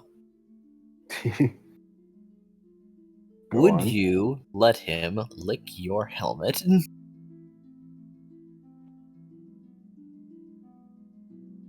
This is what not the knowledge of what Noah could do to win. Probably yes, considering what he has done for Squirrel's axe.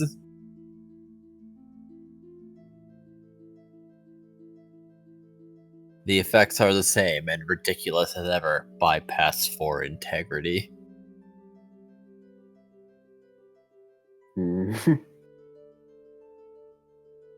Honestly, now that I think about it, how would that work? Because yes, Aquarelle's helmet is Oh is no. That I had given Squirrel a list of things, and he picked. oh. So Aquarelle could maybe also get a list of things, but then would he let Noah air quotes enchant his helmet? His strange methods and powers of dubious source. I'd be very concerned about that, considering that, well, Agrel's helmet is a helmet. It is also part of his biology, so that might just be very uncomfortable. Yeah, and that's what I'm more or less thinking of. Is Aquarelle would probably well, he has warmed up to Noah considerably over this adventure. He'd probably be still a bit on that. Also, Ren, to answer your question about what happened in the last what if, we ended up heading to confront Noah, with this time with Friend w- with Xerneas. we ended up finding to confront Cernias with Giratina and Shia in tow. I think the Smeargle twins were also technically with us, but they didn't say anything, so it doesn't matter. Yeah, Yeah, they and were there, yeah, but and didn't contribute. but yeah, we ended up confronting Cernias, and we ended up finding out that ultimately the only reason why he wanted to recreate Hell was to try and win the petty vendetta that he and Ibeto have at the moment, because their counterparts at the moment, Ibeto is pretty much beating him soundly. And once we found that out, we just got extremely angry, especially Giratina, and we kind of ended up eviscerating him. He's still alive, but he has a few less limbs, and we ended up pushing him into the void. We'll deal with restarting the cycle with him later, but first we're going to deal with all the other gods that are apparently conspired to end the cycle so they could live forever. And it's been like that for Yeah. And broke everything. So they need a thorough butt kicking. Yeah. Very curious which one started this whole idea. I'm pretty sure it was Arceus, but it could have been one of the other major gods that came up with this idea, this horrible idea. I mean, it could have very well likely been a Valtil. Given what we learned about them, that could have just been Xerneas rambling. Okay? Once again, we kind of had to end the game because otherwise, I think Black Ops Pokemon would have been a very fun game to play. Oh yeah, the side game as basically secret agents trying to trying to help Giratina when it comes to enacting his plans to restart the cycle. That would have been fun. with Yes. with Aquarelle and Burden as the enforcers, and probably Pyroclast and Elba as the intelligence guys.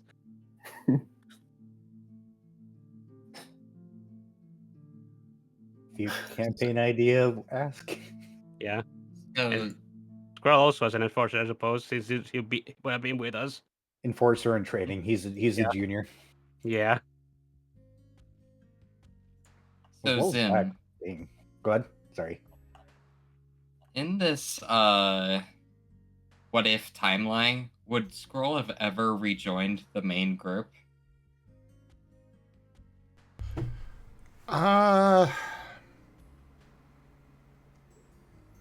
Probably not.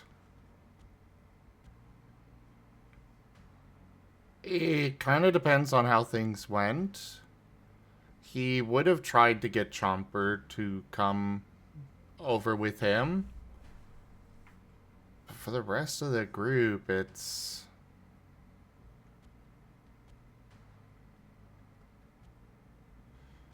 He would not really try. No. Mhm. Well, that actually segues nicely into Levy's question there. So, in any of you guys' opinions, what is causing the most friction between any of the parties from getting along? Which I imagine is the Wednesday game. It's a question for the Wednesday game.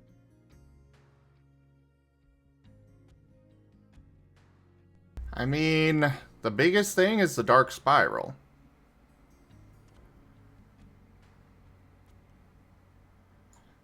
That's kind of the thing that causes the most friction, period. Squirrel, for his part, has...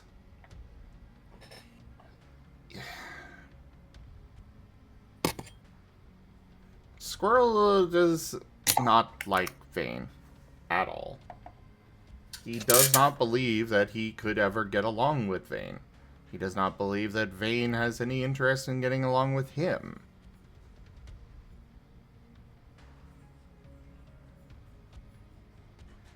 It's definitely a difficult thing to really reconcile, considering one of the parties in that has zero interest in reconciling it.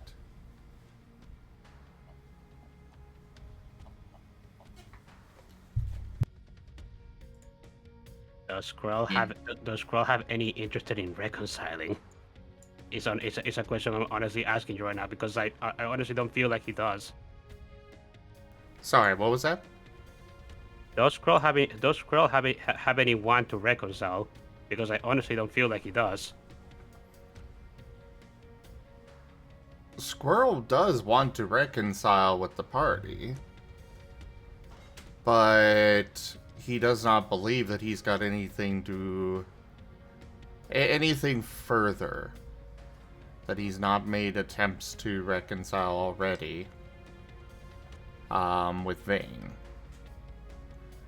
Vane, on the other hand, Squirrel very, very strongly feels he's been wronged by Vane in major ways.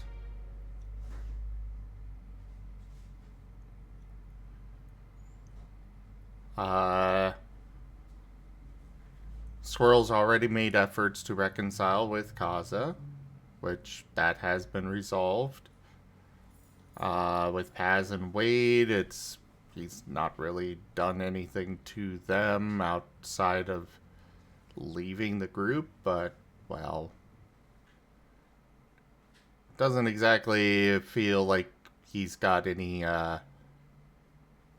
reason to... He doesn't really feel like he's got a reason to reconcile that because, well, they never really interacted before then anyways. Yeah, you had very limited interaction with Paz and you literally just met Wade, so... Yeah. Scruff, he wants to apologize for yeeting Scruff into a lake. Though, on the other side of that, Scruff has also used ice moves on Squirrel multiple times. Those were accidents, though. Whenever Scruff uses an ice move that hits a party member, it was something that unfortunately backfired on him.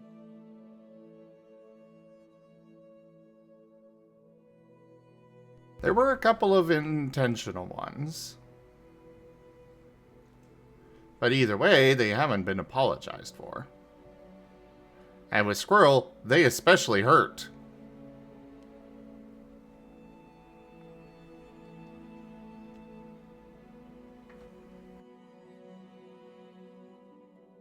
I honestly don't remember any of this. I might have to look back in the episodes to find this.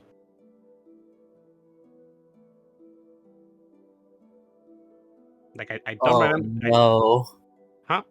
Is that tiny Sigmund and CL? Wait, what? Yes, it is. Oh god. Is this more fan art? Again, I was live streaming it. I was still aiming from what I was before. Ah. Oh, I didn't even look at your stream. I'm sorry. One moment. Aw.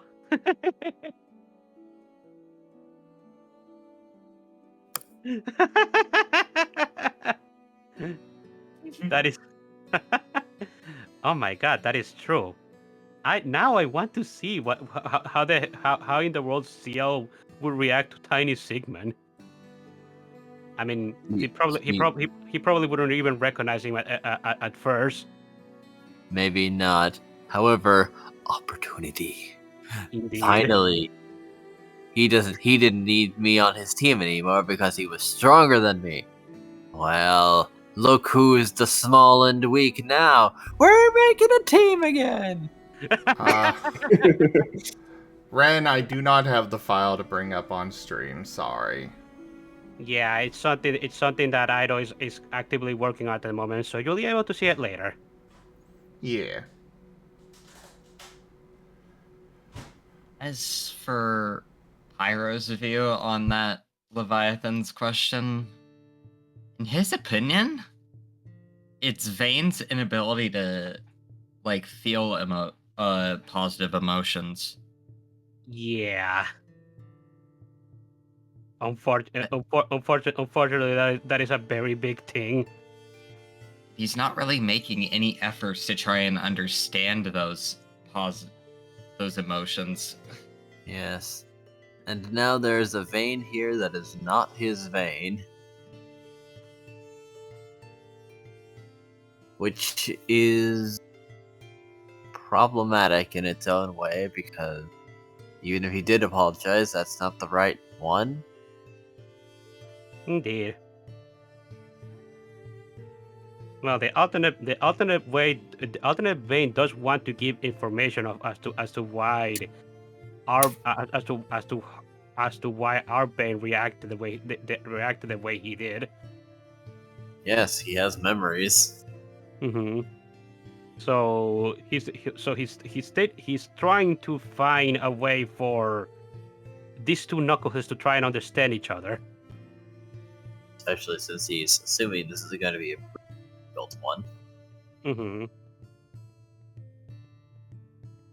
Oh yeah, Ren. The Wednesday group is a mess. We are lost in chaos after all. You are. I mean, the Wednesday group is composed of an amnesiac mountain man who deliberately tries to forget whatever he's done, even though he clearly remembers it. An amnesiac old Pokemon from another world who has been told his ability is so has decided that he doesn't want to remember who he is. The other personality inside his body that's a very grumpy saint. Squirrel, the embodiment of HESD, who goes first and asks questions later. Chomper, the love freak, and Bane, the one who can't feel anything positive. And then there's Kaza. Ren, I could not possibly answer that question. And then there's Kaza, who has many problems that I can't deem to list because there's too many of them. A lot of which are caused by himself. we just addressed one last session. Indeed. That was really bad. Yeah, I'm happy that we were able to address that one in particular.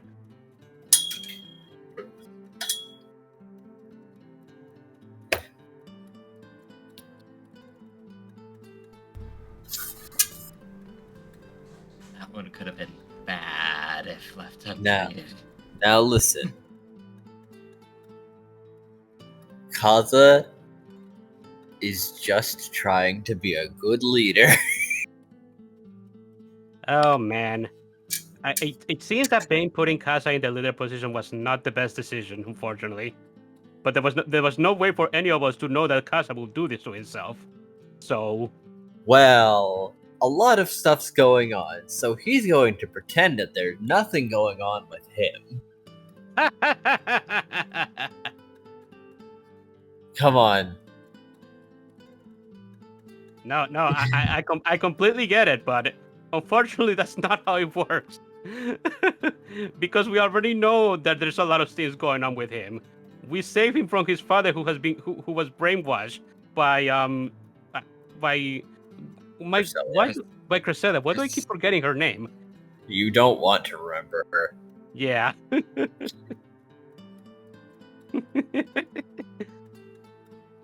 Hmm. Honestly, though, despite how much of a mess the Wednesday game is, I still have fun in it, and I'm still hopeful that things will work out. I am gonna do my best. But I'm also trying my best. Believe me. CL charges into the guild hall. I'm recruiting this. CL, put that child away. That is not yours.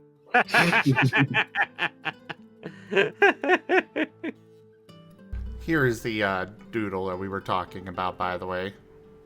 Ooh. My goodness me. Oh, that is adorable. CL looks so concerned. Oh my god! Oh my god! It got the neighbors riled up. I just heard barks. It is adorable. They think the ship might sail yet. Maybe I could make it work. There's a chance. Oh, Ciel, I am so sorry for you. You're a freaking adorable himbo, but a lot of things happened to you that just ended up putting you in so many bad situations.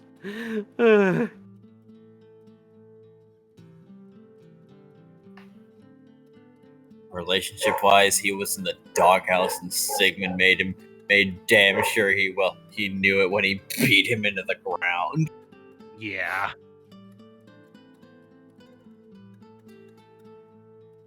But do you think Seal's really gonna learn a lesson? No. I mean, I think he's capable of doing so, but I don't think he wants to. CL, you can't have a wife and a boyfriend. Excuse me, who said that? I'm No. pretty sure Verdant is currently trying. He is trying, doesn't make it correct. Polyamory is a thing as long as everybody's on board with it.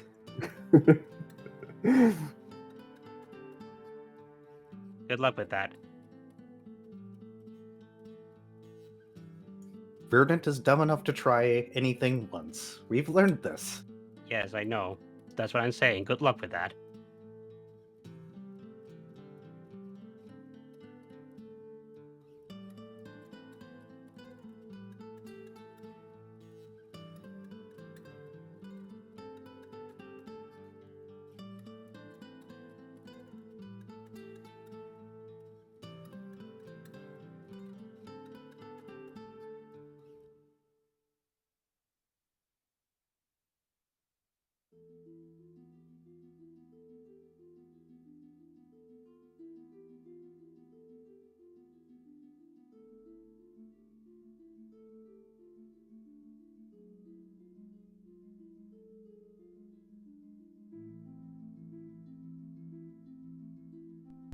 So, yeah.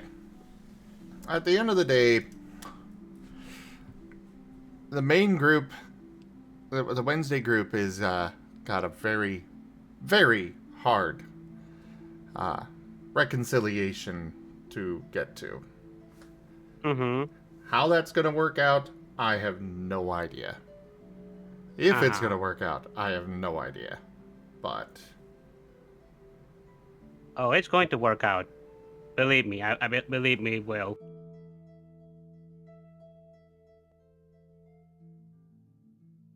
Again, the biggest hindrance there is Vane and Squirrel. Yeah, I know. Or rather, the interactions between the two of them. Yeah, unfortunately. Yeah, I think everyone else is pretty smoothed out right now. It's just Squirrel and Vane are the big two mountains. Mm-hmm.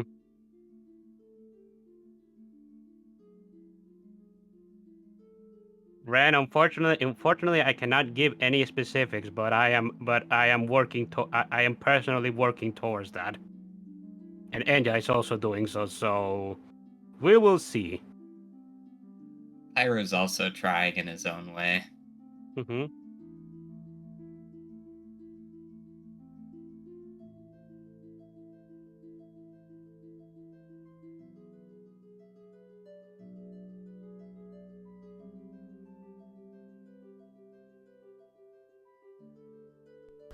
The thing is that Squirrel does not believe that he's done anything personally to Vane. And But he has. what has he Well, personally done to Squirrel is Vane still himself? owed an apology, at least according to Squirrel's belief. Everyone has reasons for what they did. The thing that Squirrel personally did to Vane was pretty much attack his boyfriend. Well, that was there- not to Vane. What? That you do understand you understand what you're saying there, right? Well, yeah, but it's Squirrel's mind. Yeah. He says that the people that were involved are the ones that he has to apologize to, with people in the peripherals not involved. So Squirrel thinks that if you harm if you harm somebody that somebody else holds very, very dear to them, you don't owe that person an apology. Is that correct?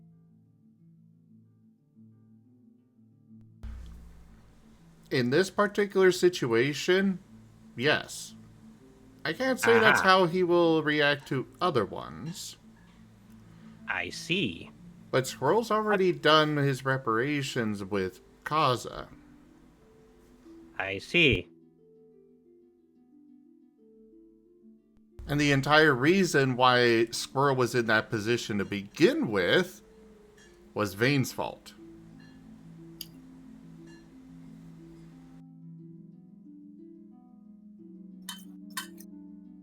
So we should probably not dwell too much on the Wednesday group. Then don't worry, I have an excellent segue. Yes.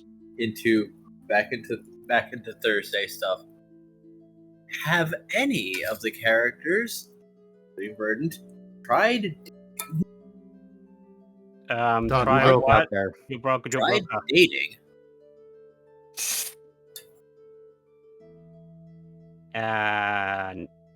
Elba, no. Lab, probably. Bex, definitely not.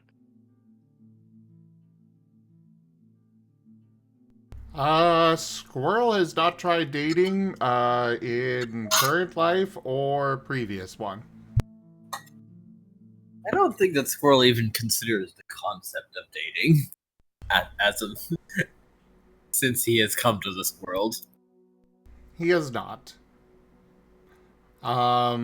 And he really didn't, like I'll say this, even previously, he had not really considered that concept at all either.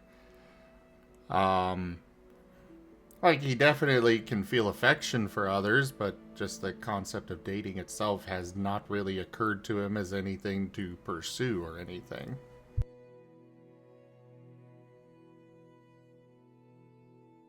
It's one that that somebody else that is interested in him would have to approach him on, and even then, he would be awkward at best.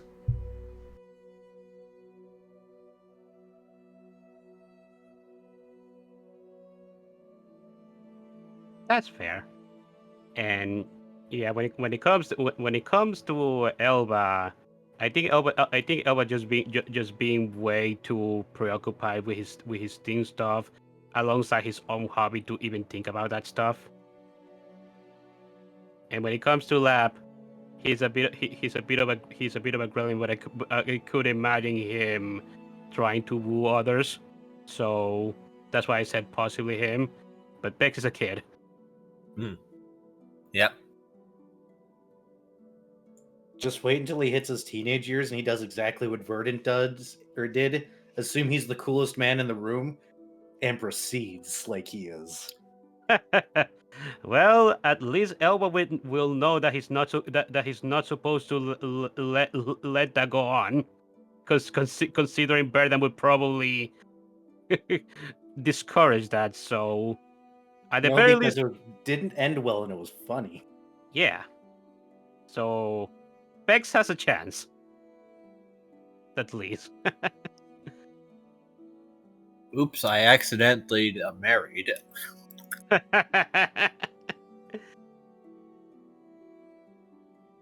One day you just wake up and you have a wife and kids and you're like, how'd this happen? Oh, right. They were remotely attractive. I don't understand relationships somehow. I want to defend myself to people I've never met. What?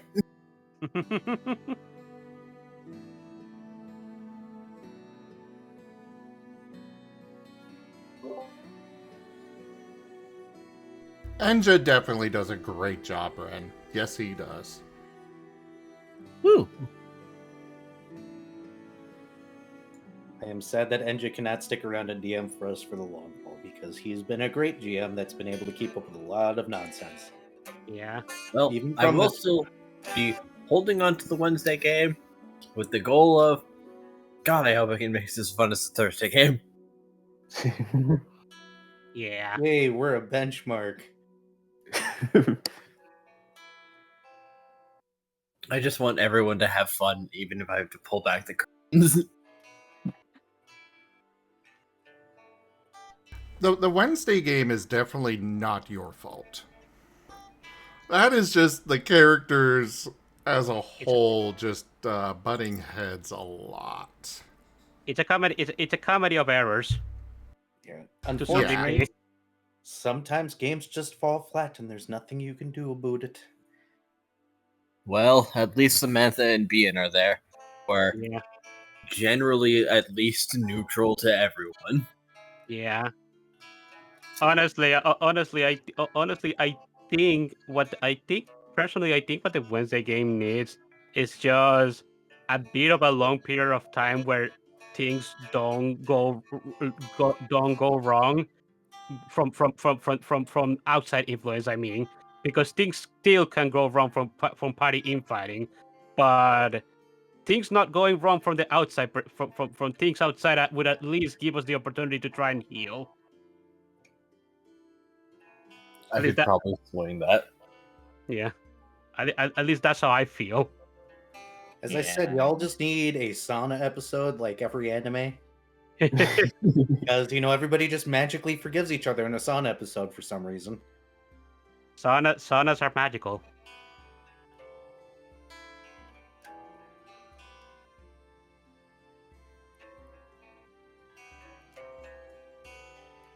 Calty appears. The library now has hot springs. Samantha, excuse me? You can't just do that. Okay, bye. Get back here! Everyone is immediately teleported in, too. Calty, you are getting repaired. I will, to be fair, Nib did try to have a sauna episode. Then the library was exploded because of it. Yeah. I do want to make a joke really quickly because the idea of Scruff in a bathing suit has popped in my head, and now you must share in my laughter. Wait, no, I can't laugh too loud. But Is he wearing shorts or a tube? but how? Exactly. What? Scruff in a... that would just be like one of those flotation tubies around him. Okay, so I need to make everyone this canvas real quick. Oh, hi, Rex. Okay.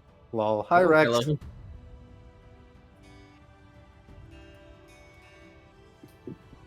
The explosion mission. But yeah, hopefully there's a proper sauna episode. Yeah. That would be nice, not gonna lie. Maybe Team Arleon comes back and says, like, alright, we sense that you've been having some trouble. Let's just be cool. Here, No, you Fair see, enough. Verdon opens his shop, and of course there has to be a sauna in there. He wants a place to relax after dealing with shit. It's a way to make money, man.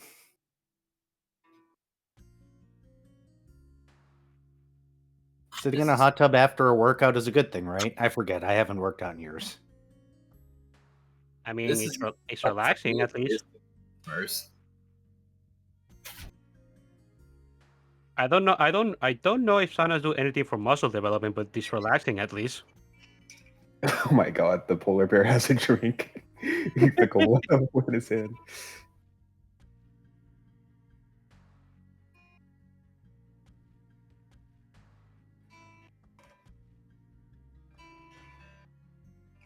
So Noah, what is your next big move idea? Oh boy.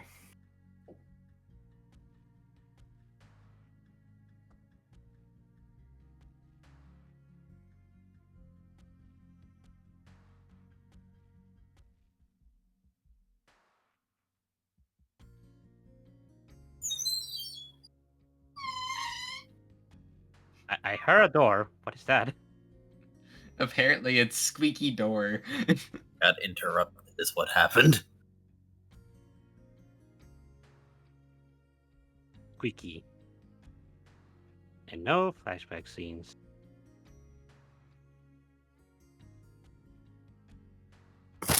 So then, I suppose, given that, no one really especially has a type. I mean, I mean, when it comes, when it comes to Elva, I'm guessing his type would be also a bookworm like himself. Smart. Either that or just somebody that he gets along with, but that would just be a friend to him.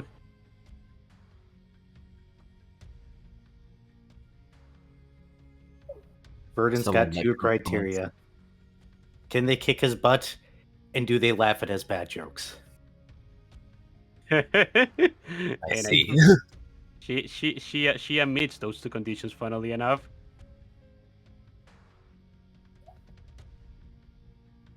More so than his previous wife.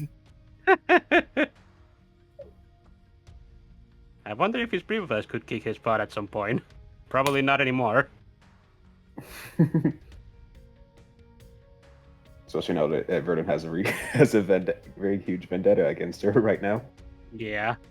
Laughs and has a mega orb. Oh yeah, the Mega Stone.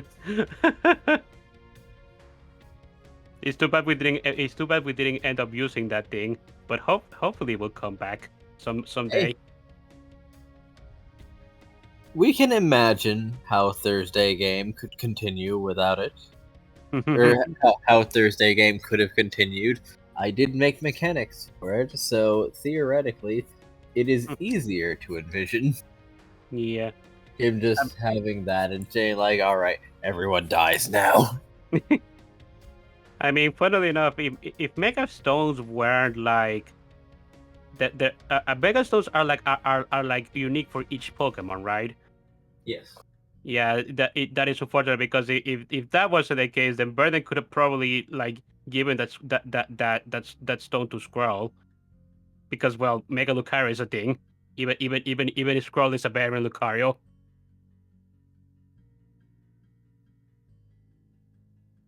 So What if Squirrel gets so angry that they make a stone inside their body?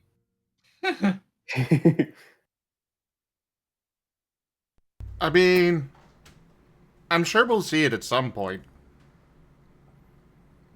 Squirrel It'll needs to get probably to- be triggered by Vayne, but you know. Squirrel needs to get to Lucario first, so we need to find him a true friend. Chomper is trying to get there, but unfortunately he's being blocked. I did put in the chat room a little while ago that alright, we're on season 3. It's time to start considering what would everyone's growth stage be, and I didn't get a response, so I suppose I should ask again. Well, you and I... Oh, sorry, go ahead. You and I have already discussed that. It's like, Squirrel needs a true friend for that. Yeah. And Pyro has already technically gotten his growth stage by being who he is. There are more. There is at least 2 growth stages for everyone. Yeah, I know. And while you probably want to, while you probably want to keep Pyroclast at Charmeleon, there is still the possibility of him becoming a Charizard. Sorry, you have a fear of heights, by the way. No, he has a fear of water. It is Lap that has developed the fear of heights. Ah, yes, For yes. obvious reasons. Yeah, in this system, you do not actually have to evolve for gaining more power from a growth stage. So you can stay a Charmeleon forever. Yeah. Which is funnily enough what Bane is doing. It has no plans for Bane to evolve into a Honchkrow. Mostly because when that happens, things are very bad. Although I do have ideas for Pyro becoming a Charizard. Ooh. Also, to answer your question, Eisen, about why Chomper is not a true friend to Squirrel, that is something right now that is the case. I'm pretty sure it will change at some point. When, I don't know exactly, but in the case of Chomper and Squirrel, it's when Squirrel was trying to leave, he felt he got betrayed by Chomper. Because Chomper tried to use the sleep on Squirrel.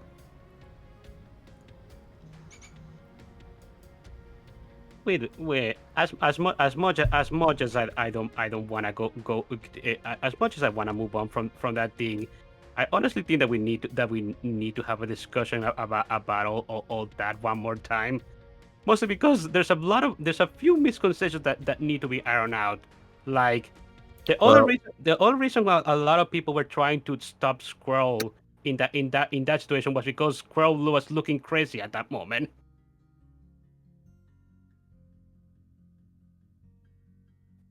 That may be the case, but from Squirrel's perception, yes, it was another way. So that would be a talk to have in character, which may be good to do. Yes. Yeah, I know. That's what I'm saying. It needs to happen in character because there are some misunderstandings that need to be ironed out. Okay. Otherwise, we will not be able to efficiently move on from that. Okay. Yeah. Because the way I was hearing it, it sounded otherwise. Yeah. It is something that I'm getting kind of, I'm gonna be frank here. I'm getting annoyed with a lot of you out there in the chat that, well, not necessarily a lot, but a few of you I've seen that, have very clear biases against Squirrel. And I can tell by your guys' messages that you haven't even bothered looking at all of this from Squirrel's perspective. His number one problem is being chained down. That is the quickest way to set him off. Is trying to chain him down, tie him up, keep him from doing what he wants, etc., etc. And Chomper using sleep on Squirrel was exactly that.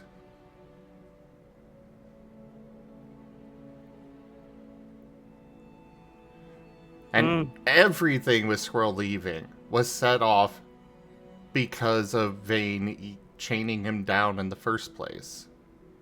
Mm-hmm. None of those events would have happened if not for that. I certainly had no plans for Squirrel leaving at any point until suddenly, oh, he has been chained down by one of his party members.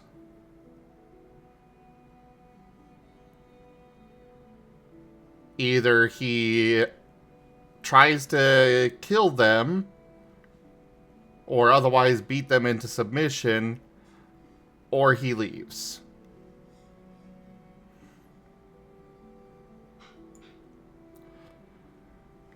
Right. Kind of going back to what we said earlier, it's not always the player, but at how the character will react in a given situation. So, Aizen, he also has problems with doctors. And you have to look at the whole thing involving why he did not want to have them treat him in the first place. He got to this world. He was diagnosed with ADHD. He was given 2 medications. One of them made him very angry, made him act out and hurt people, something that he did not want to do. He tried to attack people, he tried to fight his way through to get into the dungeon. The other one made him just stop eating. He's had bad reactions to them. Neither of them actually helped him, really. And so he wanted to figure this out on his own. He wanted to figure out how to handle his ADHD without the medicine. Bad reaction to Shimoji.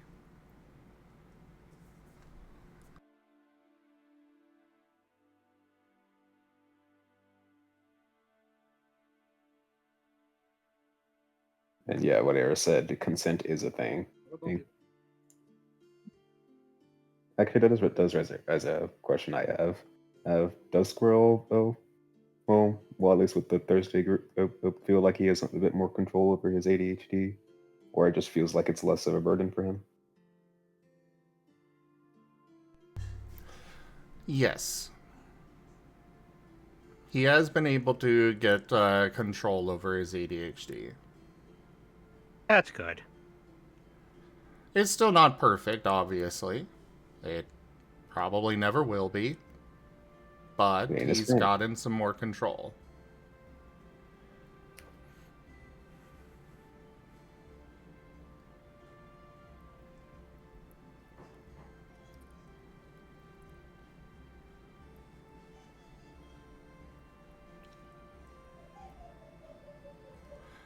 Yeah, that's kind of...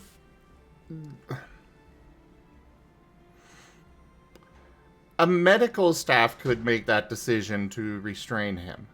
If it was left to those doctors, then obviously Squirrel would not have had the problem with the party.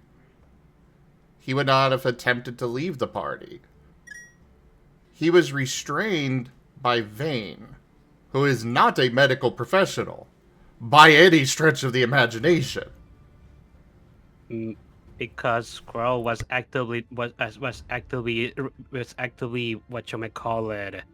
So I'm going to ask out of character that we don't go in this conversation because it actually does kind of trigger some bad memories for me. Fair enough. I do actually have medical history where I had people pin me down against my will and try and shove medication in my mouth as growing up. That's how they made me take Ritalin that almost killed me in elementary school. They overdosed me. God. So this does trigger me.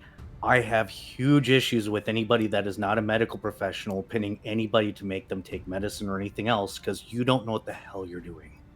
And there was a reason why I was resisting. I almost died of a heart attack in 5th grade. So let's move on. Okay. I'm with you there. I've had similar experiences. There is one more thing I wanted to say, but yeah, I'll just move on.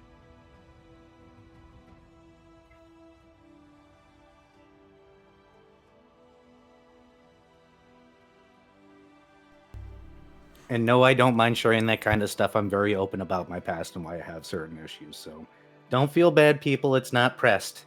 I just say it because every time that situation gets brought up, it brings back a lot. So I've been putting up with it for a while. I would like it just to go away.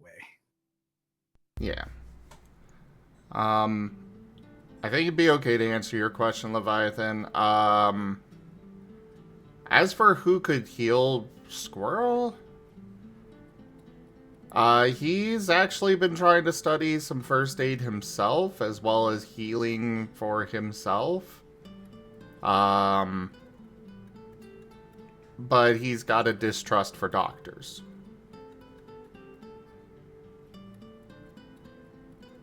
If somebody he trusts, though, were to try and do this stuff, then he'd be all for it. Even if they were a doctor, but they need to build that level of trust. Sigmund is not an example of somebody that builds trust with people. Decidedly not. Nope. Yeah, because I think Chomper changed Squirrel's bandages one time. Yeah.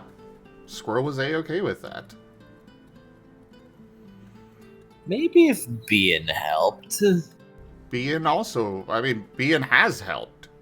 Bean's put bandages on Squirrel, and Squirrel was fine with that. Yes. As soon as he finds out that you are a doctor, his trust for you goes down. But you can still build that trust back up. I remember when the Squirrel was whatchamacallit, fearing that Elba might be a doctor himself because of being a bookworm. Yes.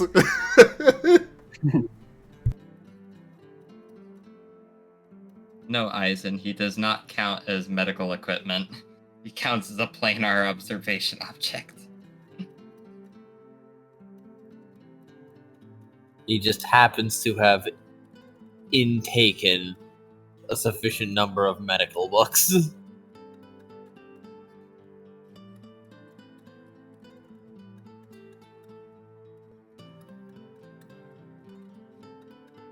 But yeah, it's not that Squirrel refuses to be treated, it's just he only wants to be treated by people that he trusts.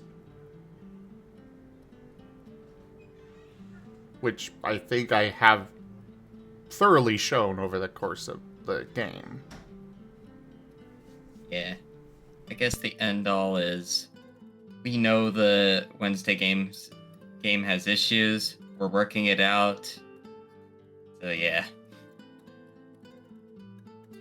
It will take time, people.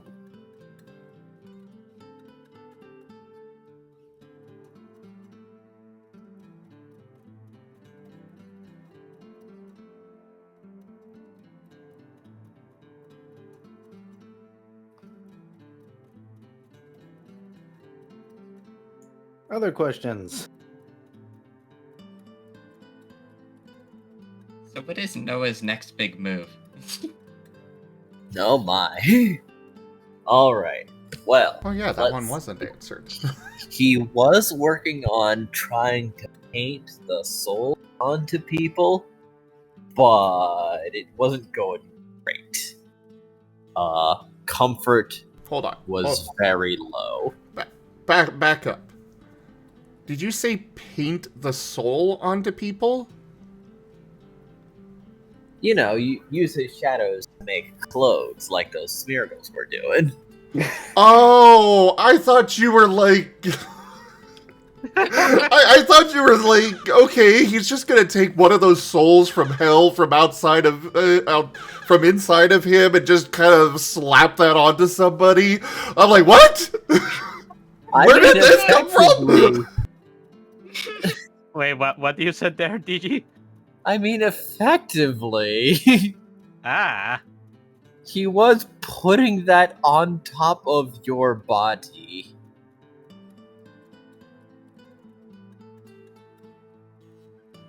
But it wasn't going great in the comfort factor because it was wriggling too much.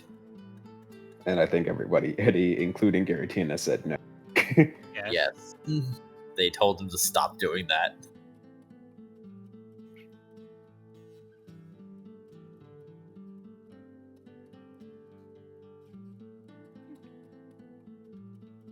Do not make the souls of the damned into clones, Noah. Also too many eyes. Indeed. Clothes mayhaps should not have eyes.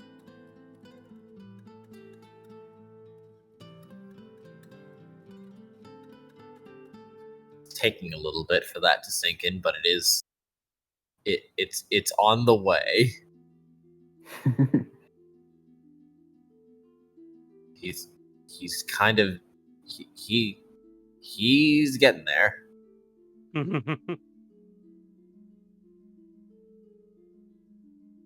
This one might not be able to be answered, because story-wise, but is Noah able to evolve without the help of Kaza?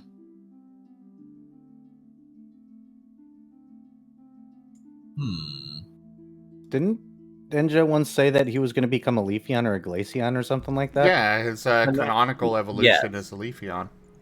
Yeah, Yes, I asked Enja at some point. He told me that Noah's most likely evolution will be a Leafeon, so he can evolve like a regular Eevee. So the answer is yes, but I do want to elaborate on one point.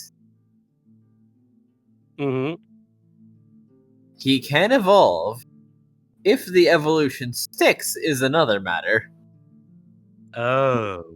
Okay. Interesting. Because Noah is nonsense.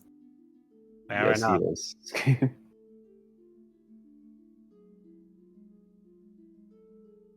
What a silly little lad he is.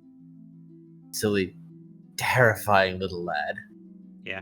Also, we kind of skipped over this one, but Eisen had a funny question earlier.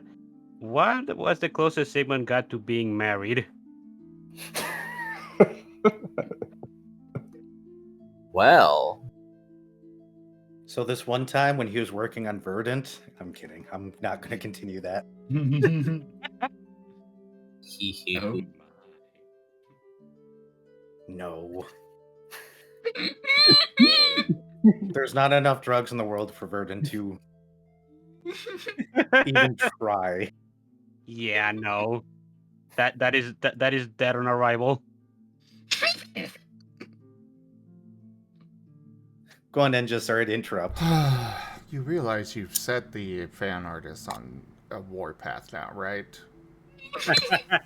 Now, Sigmund has had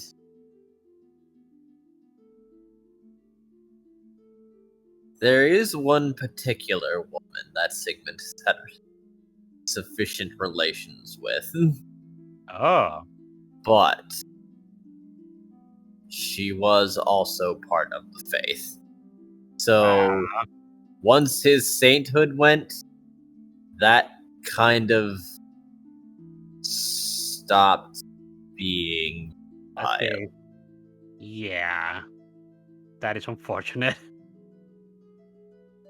Now, all things considered, he was actually not very torn about it, actually.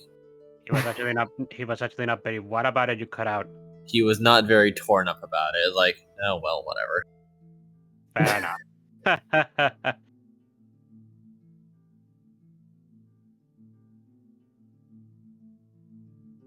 But she might not be so willing to let bygones be bygones. Ah. I'm guessing this is going to be an NPC we're going to meet later. That's going to be a fun. Yes. Oh, also, I don't believe I answered the question of what your like what your characters what your plans for the characters moving forward. The question earlier, I do have an answer for that with Elba, and well, considering the things that have happened in the Wednesday game, Elba is on a path to become more powerful himself. He was never the kind of guy to really attend to amass vast amounts of powers, but all of the things that has happened around him just kind of told him that this is the thing that he should do.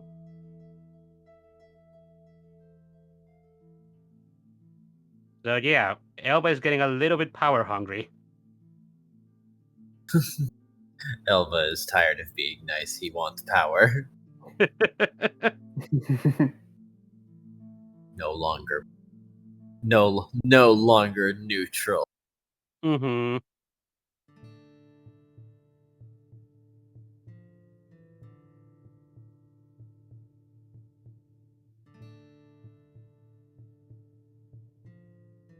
As for Pyro's goals on that front, well,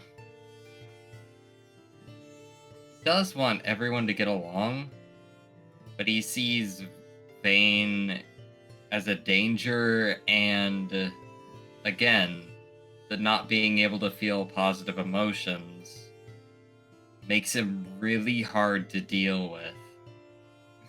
Yeah.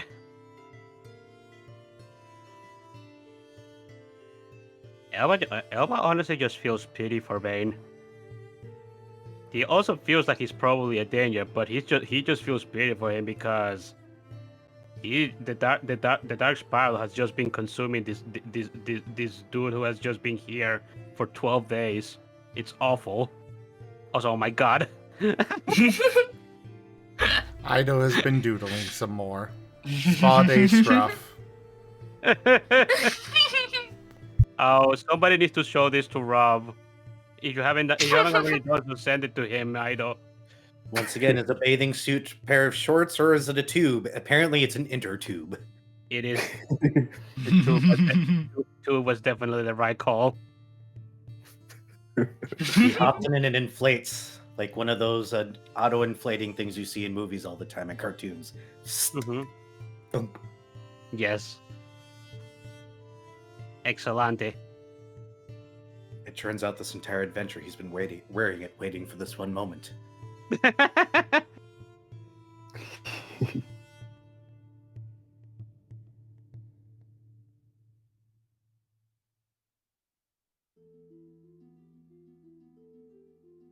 Why do you people let me talk?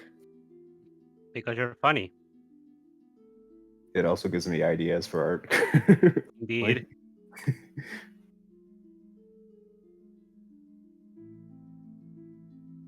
It has to get annoying after a while, my constant jokes. Not at all. I'm quite looking forward to them tomorrow. You should be afraid. I get to play a gremlin finally again.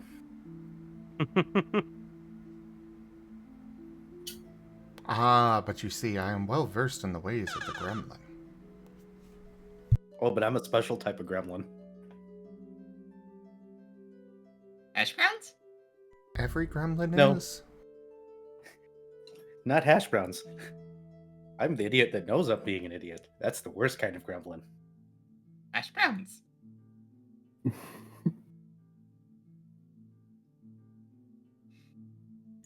Don't worry, Are Ren. you I'll only sure? scare the living daylights out of you sometimes.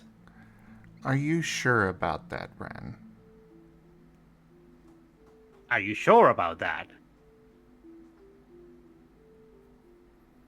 Don't worry about it, Ren. What's the worst that could happen? Oh boy. I'm being denied hash browns. Gimund, we had this conversation earlier that hash browns are not for synths and that you need to stop eating my potatoes because I need them. Now come here, I'm opening you up. Whoa. I am going to get my potatoes back. There was an escalation. I mean, it's all well and good to get your potatoes back, but good luck on your hoard, because that's gone to buying new lamps. Oh no, you see, we've come to the realization that if we just pretend that Malabel doesn't exist, he doesn't exist, right? Therefore, all the money that he spent on lamps reappears, and so did the lamps that he broke, because he couldn't have broke them because he never existed. I don't think that the things that happen upon him not existing retroactively become invalid. You don't know very much about my existence, do you? No, I'm I a don't. stain on time. Paradoxes are my butter. No, I don't. So fair enough. Being a paradox has its perks. Thumbs up. Hugs the era. And don't worry, Ren. I'm just your resident spook. Spooky, scary skeletons. Because I'm your resident spook, here to give you quite a scare. When you think nobody's there, I'm behind you. It is Halloween. I can't help myself.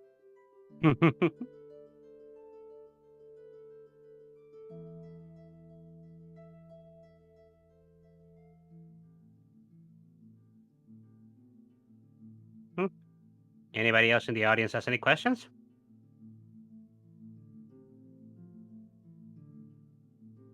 I could probably think of some if there's none in the audience.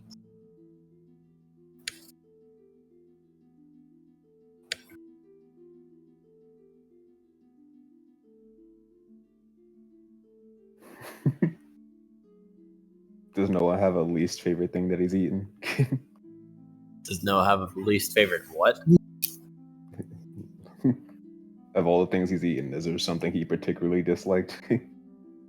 Aside from the Xerneas energy that killed him? Things he doesn't like. I mean, we do know that fairy energy just makes him vomit, so he probably doesn't like that too much. Also, yes, Ren, Mega Evolution does exist here. We explicitly had a scene where Bird and Mega evolve due to Noah's help, and then he spontaneously manifested a Mega Stone, which unfortunately we didn't end up using. Yes, there reopened is in his- fact something that's that he doesn't like. Smells. He is very vulnerable to big stinky things. Oh, really? Also, if However- we don't want him to put it in his mouth, we just need to make it super smelly. Got it. Him and Scruff would not get along.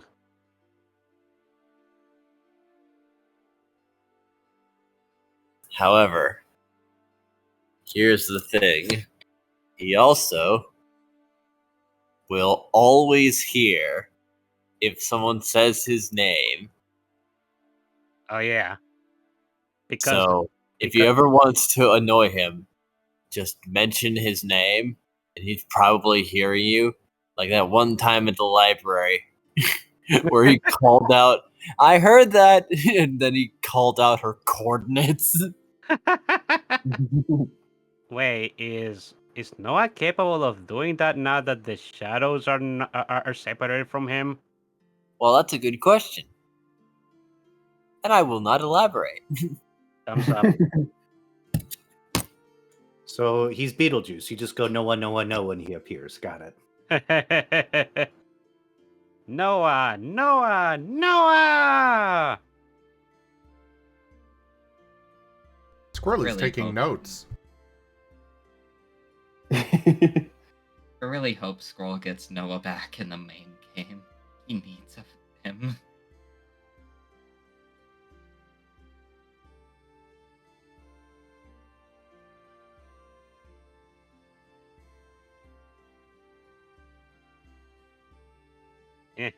If Noah goes back to the Wednesday to the Wednesday game and Elba's still with the party, Elba's going to feel very awkward with him.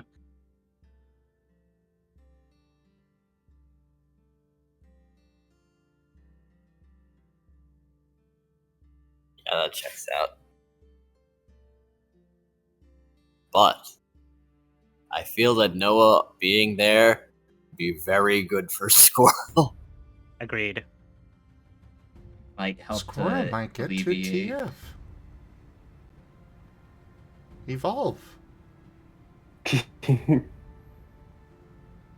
No, it could also evolve. True. Just make sure it's not an Espeon. Friend return. Is the Espeon evolution is the? Oh wait. Is there an EV evolution that happens due to friendship? 3A technically, if you count Sylveon, and Espeon, Umbreon, and just the Sylveon, just I said. There we go. There's a few actually. Ah.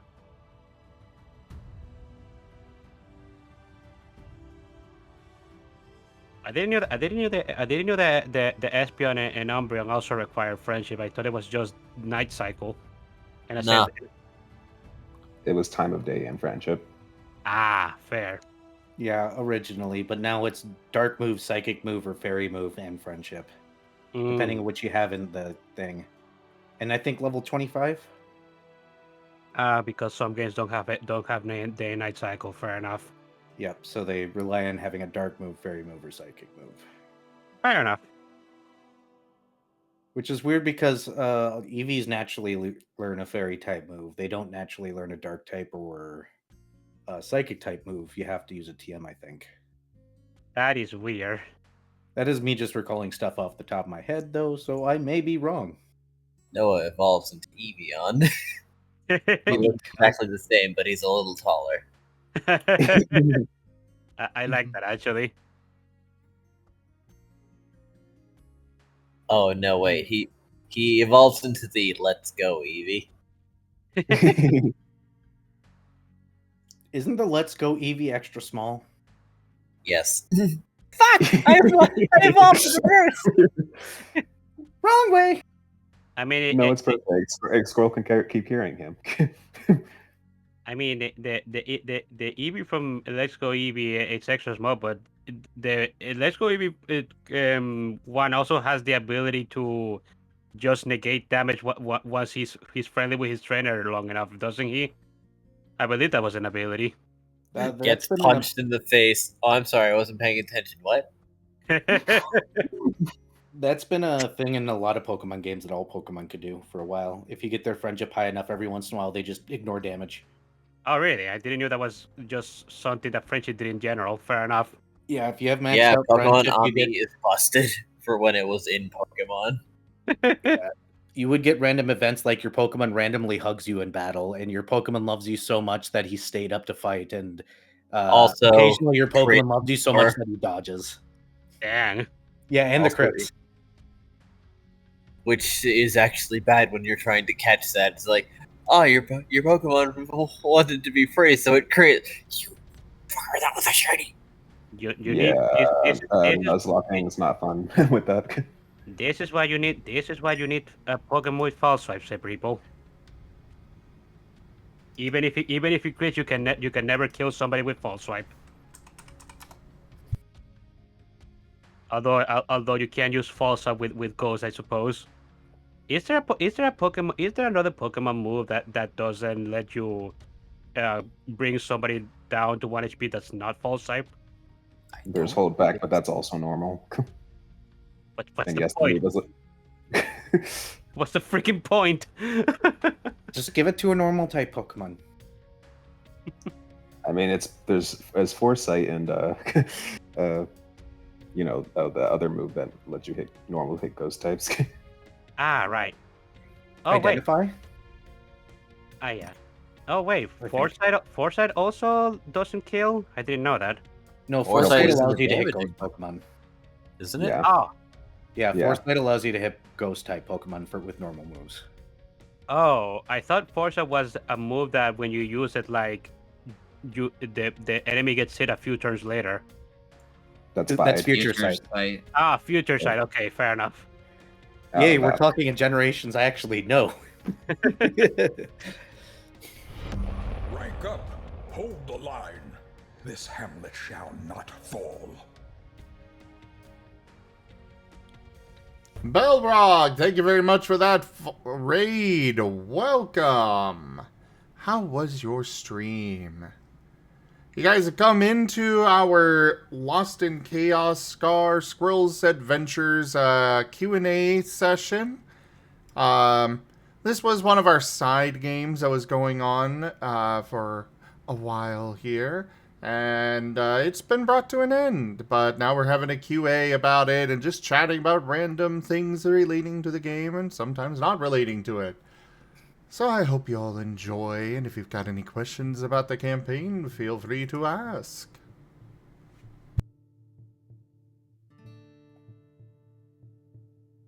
What Go is ahead. everyone's taste in books? Oh, Elba likes any books, but he either likes fantasy novels or just moves that or just books that give information. Verdant prefers magazines. Aquarelle's not much of a reader, but he would probably be leaning towards books that just gave information. Pyro reads things he's interested in, like if he found a book on like the dungeons, Nerd. he's gonna be in the reading room for the next 5 hours. Thank you very much. Nerd. Nerd. I'm kidding. Squirrel really enjoys fantasy adventure novels, though he does not know that. Otherwise, he very much enjoys learning. Specifically, various skills. Nerd. Man, we could do. We could. I'm not sure if we ever. Oh no, yeah, I think we did a few stuff like that with Elba and Squirrel in the Thursday game. I think we could do a little. I think we could do a little more while Elba is still in the Wednesday game. Raijin says, speaking of books, did we talk about Aquarelle's and Elva's almost book date? Yeah, that's true. So how did that book date go, you two? I think it was just a hug, and Aquarelle mentally shut down for it. We do have the image.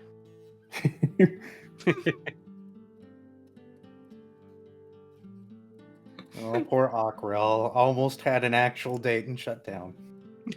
Oh no. Hey, feel lucky, okay? You didn't get forced to actually live stream the entire date anyways. I literally came on that day and then suddenly I was on a date and I was like, I didn't want to do this, but okay, here we go. And everyone was here for it. I just love that the town is so boring that apparently Chia being on a date it's a big event. What's the tip goal for an Aquarelle Elva date? An Elva date? Aw. You'd have to convince Ido to get back into the Wednesday game for starters. I mean, I'm sure Ido would be down for making cameos. The only reason why he couldn't really come consistently because his work makes him going late on Wednesdays. So Yes. Yeah, and Aquarelle wasn't really doing much. It's anyway. Mm-hmm. But you making cameos would be nice. Not gonna lie. Just like Era is up for making cameos, but that's up to you. I'm done whenever I'm available. I mean, isn't that the whole forge was a joke? But I know how to make Damascus. Don't worry. A lot of people do. A lot of people scream for a moment, but it's a fantasy world. Let it happen. Just let it happen. Shh, shh. Let it go. Let it go. Let liquid Damascus exist. Shh, shh. It can't follow you into your dreams. It's okay. Well, Noah. It can't hurt I'm you. not Damascus, but I'm here. I'm not Damascus, but I'm in your dreams. Hi! You have weird dreams. I'm gonna leave. I really need to control my laughter. But it's kind of hard when I'm with you guys. Noah, Oh, you're dreaming already. Don't mind me. Leaves. Leaves. But there's like an obvious trail of crumbs. Like, what were you eating? What was in my dreams? Goodbye. Noah learned. Yeah, in Dream Eater, I see. Learned? That boy Oh, doesn't great. learn anything. It's probably just always been there and he didn't realize it. That is also true. I mean, Noah. So, Noah does learn. He just forgets immediately because his memory is broken. Don't worry, we'll fix him. Yeah. Also, sorry, Gimund. Go ahead. now I'm curious. What would Noah do if he got Chrysalia's powers? Oh, that's what a question. But first, I'm going to answer one thing that the books that Noah likes: puzzle books. And Aw. now, if he had Chrysalia's powers, oh my god, people would prefer Darkrai.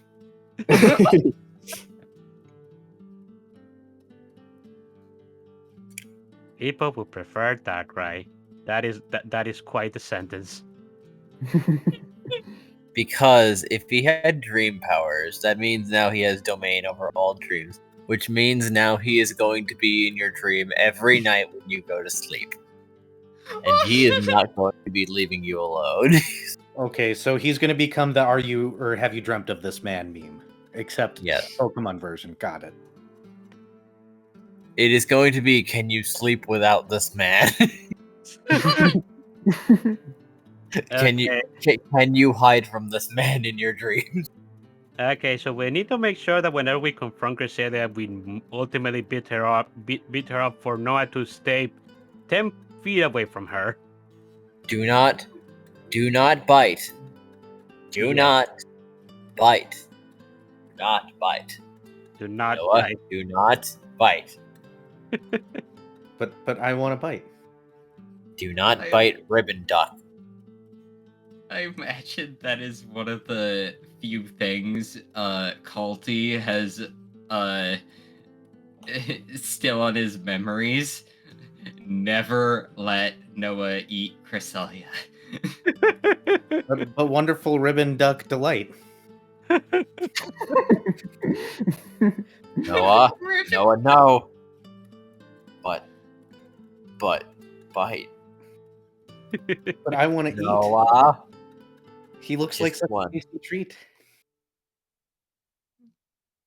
But Verdon gets to.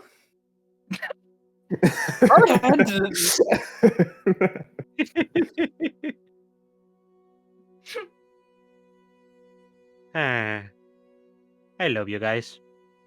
Yeah. I've got a question for Enja, actually. Ask away. So the group has shown that they have been able to be somewhat of a safe space for both Squirrel and for Noah, to the point where he even reverted momentarily back to his normal self. If we were to continue this, did you foresee him possibly being able to return to his normal self almost completely? Yes. Ooh. Because If so, what does he go to it college is for? two factors. One is safety, and the other is him just literally detoxifying. Remember that black sludge he puked out before? Yep. Yes. Yeah. Yeah, that's that poison that he's probably filled with coming out. What does he go Yep. to college for then? He gets to be a normal boy. Hash browns. Goodness. Well, you'll have better chances finding intact potatoes in Noah class. Hash browns. Gimund. Gimund. Come here. Have you been eating hash browns? Are we lying?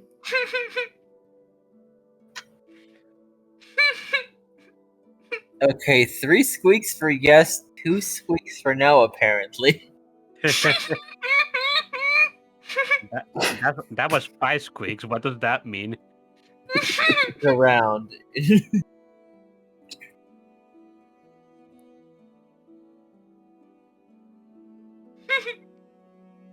So that's a no. A hesitant yes, got it.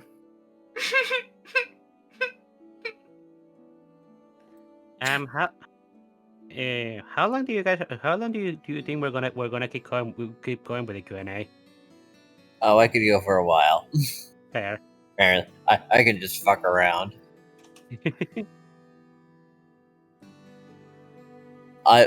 My God, Arceus dethroned Noah sitting in his place. This is a big chair. Noah, get down. What? Okay. Verdon hops in. Arceus is thrown, and Noah goes, "This is a big chair." Places it with Froggy. Noah just no. He would like put the smallest booster seat on it and then sit in that. I can sit in this now. Why do I just see Noah sitting there just going, I'm a big kid now? Noah, you are now the god of the world. Yay! What does that do? Well, not a lot actually. Oh.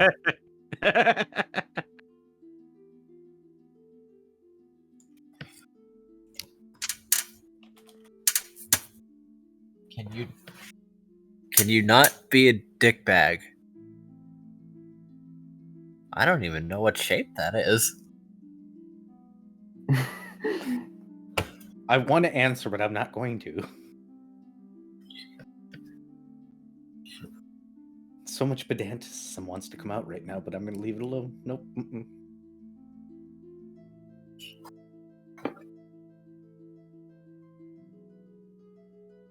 This is the game is done, so we're doing QA. Like, done. Yeah. Yep. Done. The side game campaign has ended, so we're doing a Q&A for people to ask questions about the story and whatnot. Oh, it's getting late. I should probably stop and taking caffeine so I can sleep tonight. Yeah. Yes. That's going to go for there. Well, any other parting comments, things to say, things to do?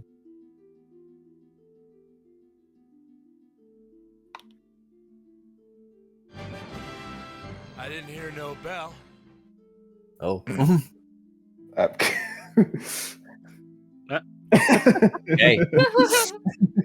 Apparently, no.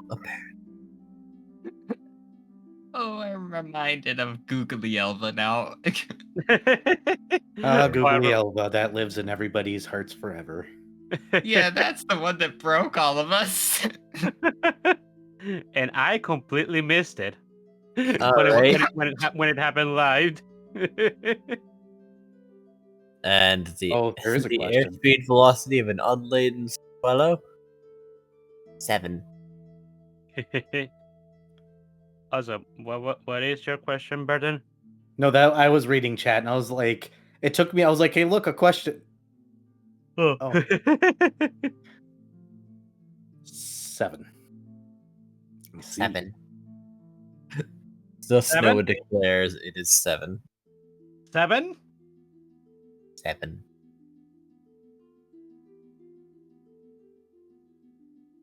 I'm sure with a proper slingshot, we could make that 7 a lot higher.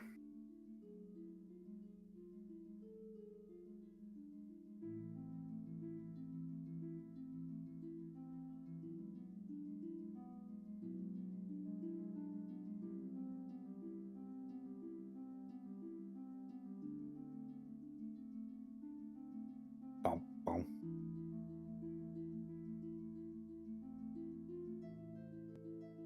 I imagine the party would not allow Noah to take Arceus's place. No. Nah. We love him a lot, but no. So we need somebody with actual know-how about what responsibilities are to take that place once we kick the current ruler out. can't be Noah at the moment. He needs to learn a lot of stuff before he could even begin to. Noah descends from the heavens. Be afraid. Wait, checks notes. Be not afraid. To be completely fair, I think Noah at the moment would be an improvement over the current Arceus, but I don't think it's the improvement we need. An apple Yeah. would make a better god than Arceus does right now. He would fuck things up so much, but he's trying. The bar is so Be low. afraid. Wait. Be not afraid. Yeah, the bar's low, but Noah's still like mentally a child. He needs time. Also, then he'd be in the cycle of reincarnation. So, no thanks. Yeah. Mm-hmm. Then he would be obligated to die at some point. No, we're good without it. That one, thanks. We will, Yeah, not again. we will separate hell from him other ways. It's fine. Do you have another question for Gigi that might be spoilerish? Ask So away. Noah might return, and will help Giratina. Absolutely. And considering Elva's knowledge, I expect you'll be giving him a call at some point. But here's a little addition for you. Shia will be returning as well. Right. Also, what was that about me? With Elva's knowledge, I can't imagine you won't try to call Giratina. Right. He kind of saved her asses once, kind of technically. Indeed. Chia also understands Squirrel, so that helps too. Yes. And Paz, I believe, hasn't waited because She's just going to take longer because she has no connection to the void, so she has to find conventional travel. She on a boat somewhere. Do do do do do do. Oh, Kyogre, get out of here, Solar Beam. I'm busy. I'm busy. I imagine she could actually 1v1 a god and win. out of everyone, and probably he had the best chances. And It it depends on a few factors, but I won't say no.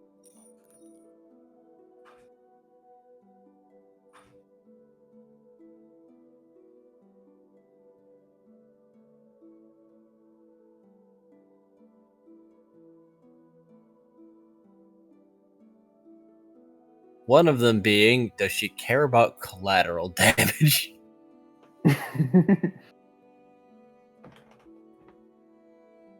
Where we might just leave. Oh, sorry.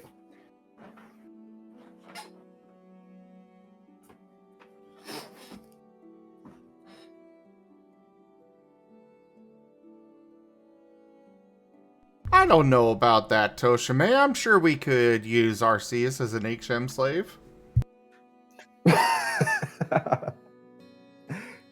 Arceus, god of all Pokemon, doesn't know Rock Smash yet. Noah, use Rock Smash. Noah does not know Rock Smash.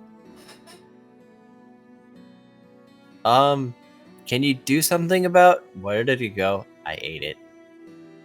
Oh. It's no longer blocking the way. Rock. Actually, I guess considering that Arceus did, cut down tree, I think he does actually know cut. Which means one of his moves, one of his move slots is forever locked to cut. That depends on whether or not the move brigadier is in canon here. But then he just has a blank spot, because I doubt he has heart scales. Go, my angels. Rob the love discs. Remember to take the move Thief with you. I'm just going to borrow some of Evitil's followers. They've got dark things.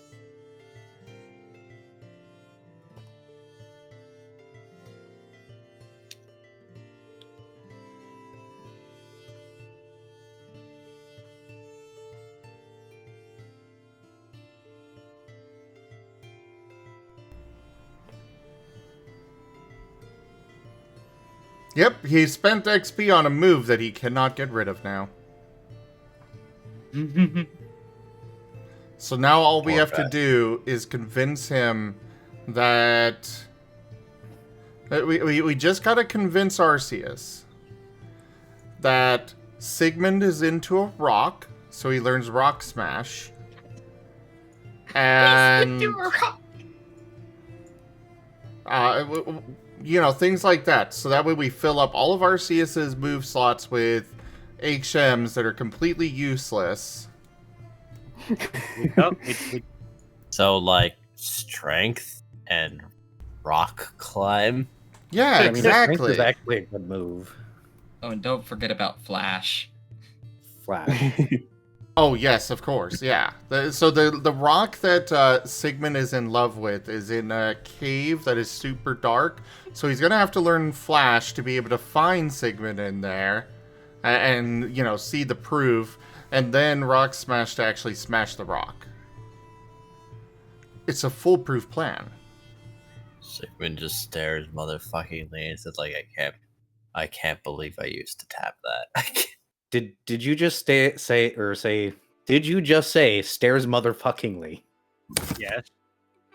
How do you stare motherfuckingly? I don't know. That's something that Digi says sometimes. I still don't understand what it means.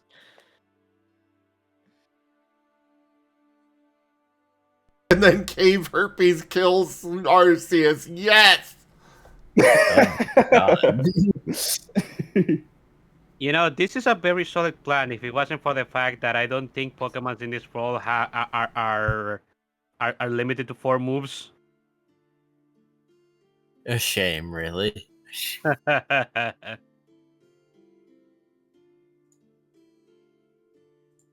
mean, once he's done it and all, he can just surf on to the exit.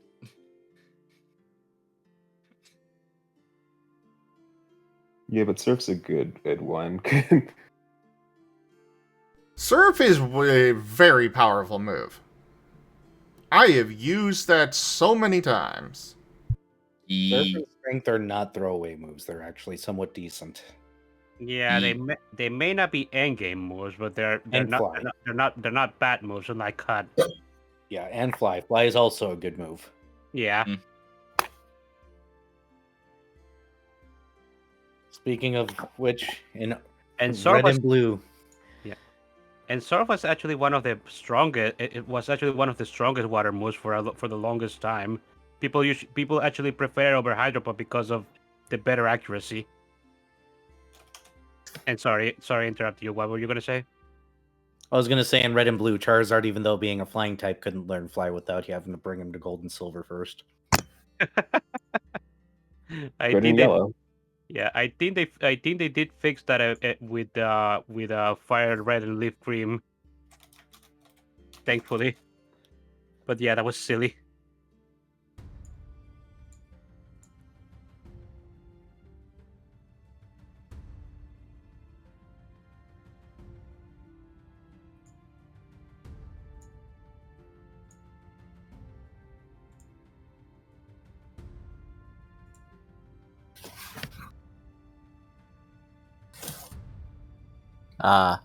Perhaps an explanation of stare motherfuckingly. It is a special look reserved for looking upon people that you believe deserve a Darwin Award now. Oh. Ah.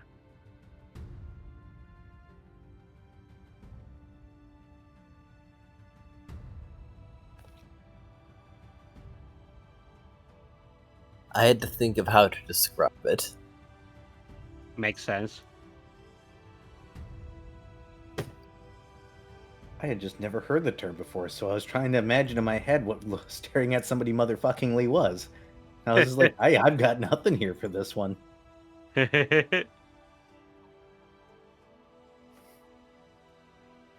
I just assumed it was more of an angry. His look. I mean, yes, it does carry hostile implications because reserved for the dumbass who you believe deserves a Darwin Award now. So you're talking about my resting face. Got it. Yes, At work. sounds about right. Well, it's the I'm surrounded by idiots face. Well, it's more. I have all the hospitality in the world for this one particular idiot in front of me right now.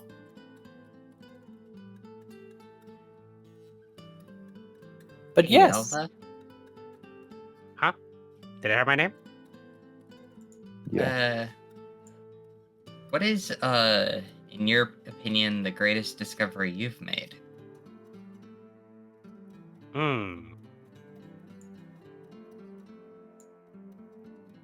The great discovery Elba has made. That's a good question, actually. Don't really have one like a fully detailed prepared. But I imagine that Elba has been researching the dungeons of Icana ever since he installed Tinobori in the region. So there's probably something there. Oh no, all the research data. Yeah. Oh, it's trapped in Icana. Yeah.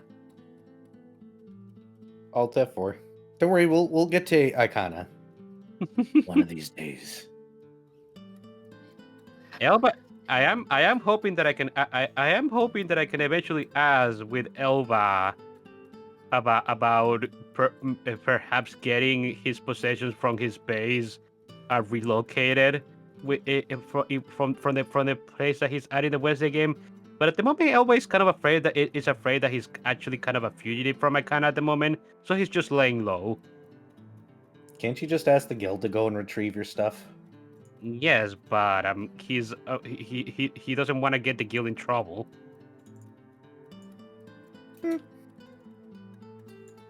Meanwhile, Verdant. Mm-hmm.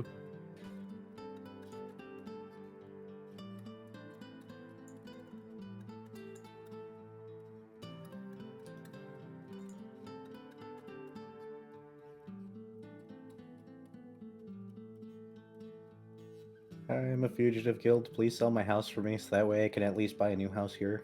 Thank you. Oh. Enja.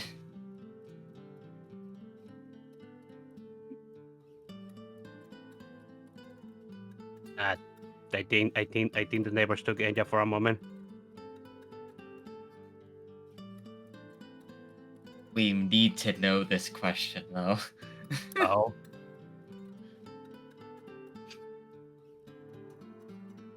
Does it have anything to do with my bush?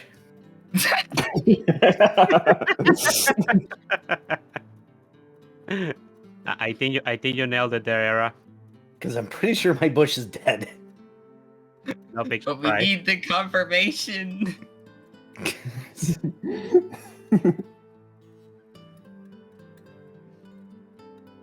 What are they gonna do? Send it to him after he has a new place? We found your bush. Sends a pile of dead sticks.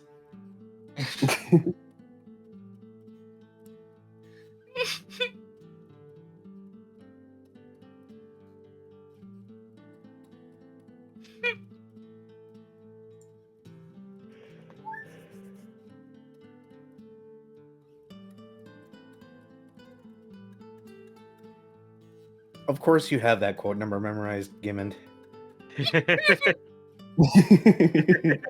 Jeez.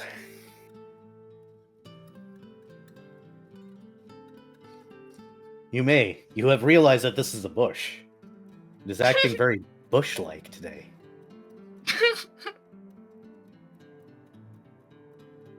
You feel the bush is lying to you. About what? You're not sure. It's a bush. Are you back, Enja? I think I heard you. Dang it, no. The Enja's neighbors have gotten them. Yeah. Yeah.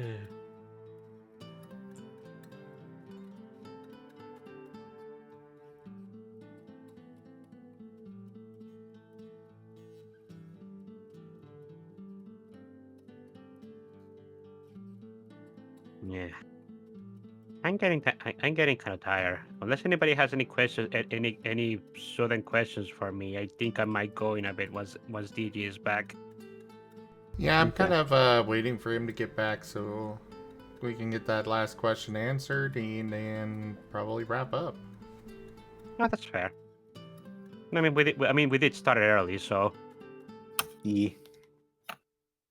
What about the time we normally run? Pardon had mic troubles that time.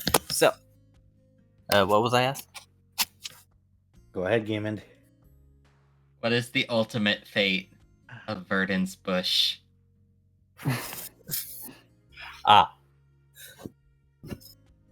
Reassignment into an Arctic region. oh my god. Okay. Wait. They will never find Verdant's bush. Got it. Wait, was Burden's bush a ghost Pokemon this entire time? Was he being observed all this time? I think that's what it was implied. Yeah. I thought the bush was replaced by the ghost type Pokemon. Not that it was always it. It was always a Bramblin. Oh. It was always a Bramblin. I see. That makes the Jeez, whole you have any situation bottle? weirder when you think about it, because Verdant actually enjoyed pruning that bush. Verdant likes plant life. He likes to garden. So I get the feeling that Bramley was probably enjoying it. I would imagine that the plant Pokemon do enjoy them when others take care of them like that, or at least Yeah. some of them do.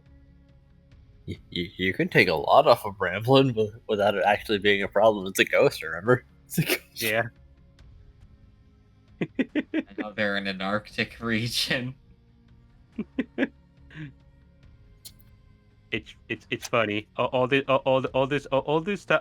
time, Verdant was basically giving another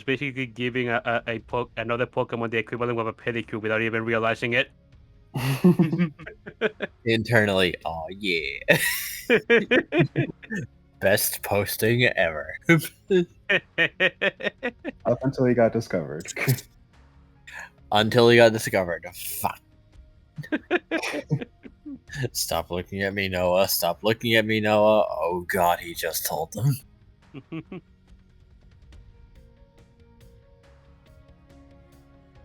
That's unfortunate. Hopefully we can actually find that Bramblin one of these days. Unfortunately, I don't think we will. I mean, I did make this a while ago. I'll put it in Lost in Chaos.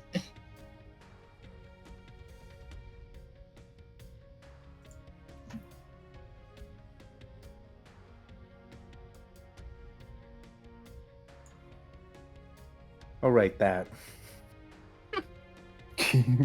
I forgot about that.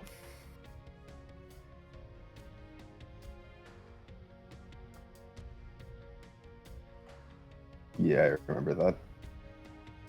F and chat for the bush.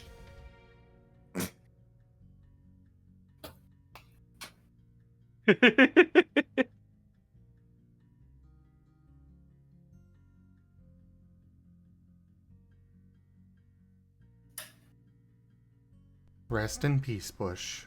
Rest in peace.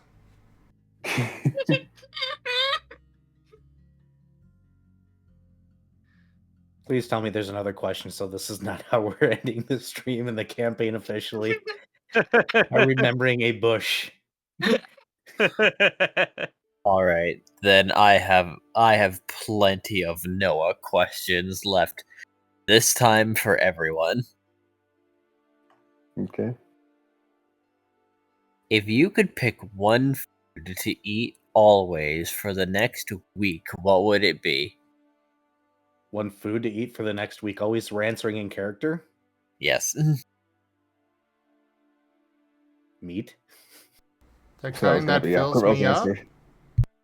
That was going to be Aquarelle's answer as well. Meat. That's also something he doesn't eat often, and because he knows it's not too healthy for him to eat. We know Pyros. Hash browns? Yes, we do. Yep. So Noah is the only Noah and Elva. What was the question one more time? If you could pick a food to eat every day for the next week, A fruit. A food. Food. When it comes to Elba likes fruits. I mean, he doesn't have teeth, so he can't really eat things that he needs to chew too much. Pokemon make it happen. Don't worry about it. I know. I mean, all Pokemon have the ability to learn toxins, so all of them have the ability to make acid in their mouth, but Elba doesn't. So he could probably like boil it with his skull, but Elba just prefers to eat fruit, so he doesn't have to exert himself. Horf, horf. Who choose? Yeah, so I think Elba would just like eating fruits like strawberries, and grapes, that doesn't need too much chewing to swallow. And Squirrel has no particular preference. Yeah, and when it comes to Lap and Bex, Lap really likes sweets and Bex likes meat root. Ah, just like Aquarelle and Marten. Indeed. Give them that meat. How Elba- ironic! Like all three who were proven into destruction were with meat, Indeed. Which is aka the fun. flesh of their enemies. Indeed. Then Noah's next question for the group: if you could be another species, what would it be? Elba would probably say anything that's not a water type. That's not specific at all.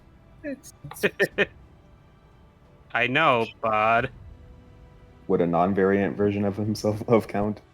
Yes. Then Aquarelle probably would have just offered to be a regular. well, I guess if it needs to be in a specific species, I guess Elba would go for a Raichu. Verdant's response is, "How dare you think that anything could be better than I am?" They'll probably a true dragon type, maybe. So Dragonite. Had it.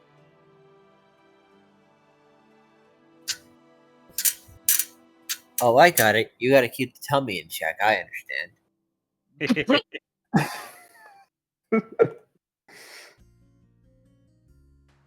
He'd be offended, but at this point, this is just what he's getting used to hearing from everybody.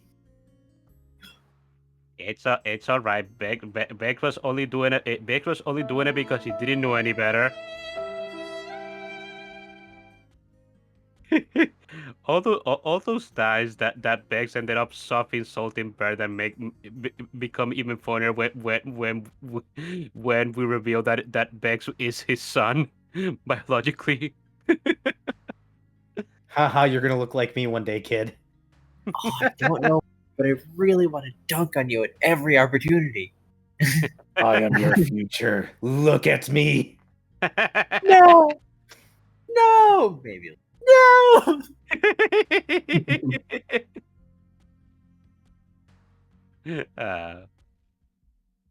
For my answer, I would say Scyther.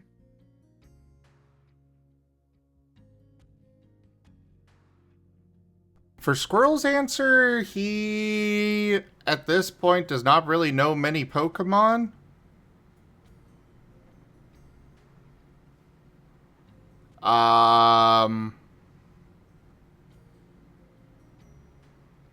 Also outside of that, Edge might whisper, "Say Klefki." Klefki. Oh God. You want to pick locks, don't you? Oh my god, no. Oh no! You can be the locks instead. No, you can be the keys instead. He wouldn't be Luckfix though. No He would be joke. Keys. I am waiting for a player for one of these games to want to play a Klefki. Or Poltergeist, or whatever its name is, or any of those other oddball ones.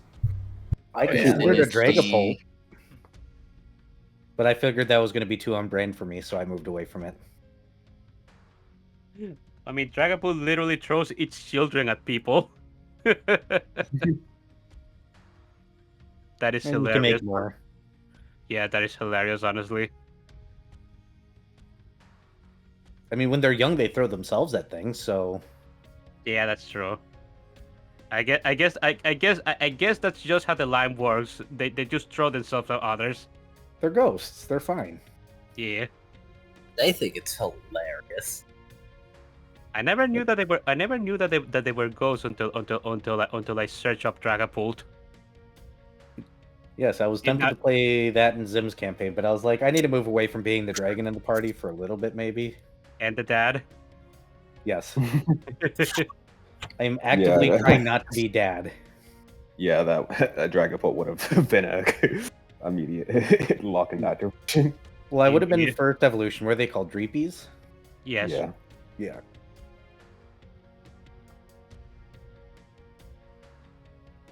I would have gotten sucked right into dadhood, yes. Yeah. Huh. Another odd one would be another odd one probably Sangast.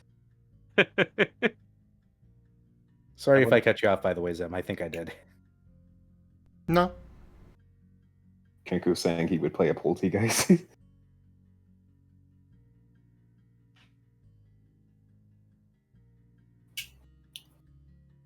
Yeah, some Pokemon that I definitely would never want to play. I've been surprised by people wanting to play them.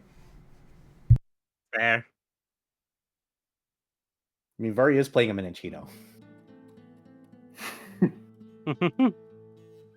That one is on the outside of edge of ones that I like. There's ones that I would want to play. There's ones that I would be willing to play, but not really wanting to. That is where that one falls. And then there's ones that are I just don't want to play that, period. And that's where things like Milcery and Klefki and Miltank and Dunsparce. Fair. Yeah, Dunsparce is definitely. What Pokemon would you want to play, Raijin? And I will say, somebody even like one player we had even played as a what was it, Trubbish, the trash Pokemon. Oh, wow. Yeah. All Trubbish. right. Trubbish. It was only for a short time, but they still played as one. So Fair. there's no accounting for taste. I mean, I think somebody wanted to play a Dunsparce isn't all that weird. Dunsparce can be kind of cute, but then you got and then there's the Dunsparce, which is just Dunsparce with an extra segment or two extra segments. Dun dun dun dun dun dun Dunsparce. I still can't believe that the Dunsparce has this thing in Scarlet and Violet where some of them can just have 3 sections instead of 2. I think the Pokemon Company ran out of ideas for Dunsparce to be a thing. Yeah. I thought the Dunsparce was just them throwing up their hands and like, you want a Dunsparce evolution? Here, one more bump, maybe 2. Fuck it, we're done. It's done, Dunsparce. Or que no dos. I don't know which, but either way, it's done.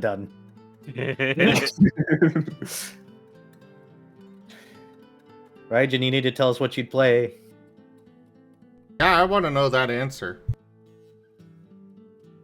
Why would you be spoiling it? And spoiling would imply that you're actually joining one of these campaigns. So are you joining one of these campaigns? Alright, congrats, Raijin. You're being recruited into Wild Traditions. Tell me what you're gonna play. I will pull the full Ren treatment on you.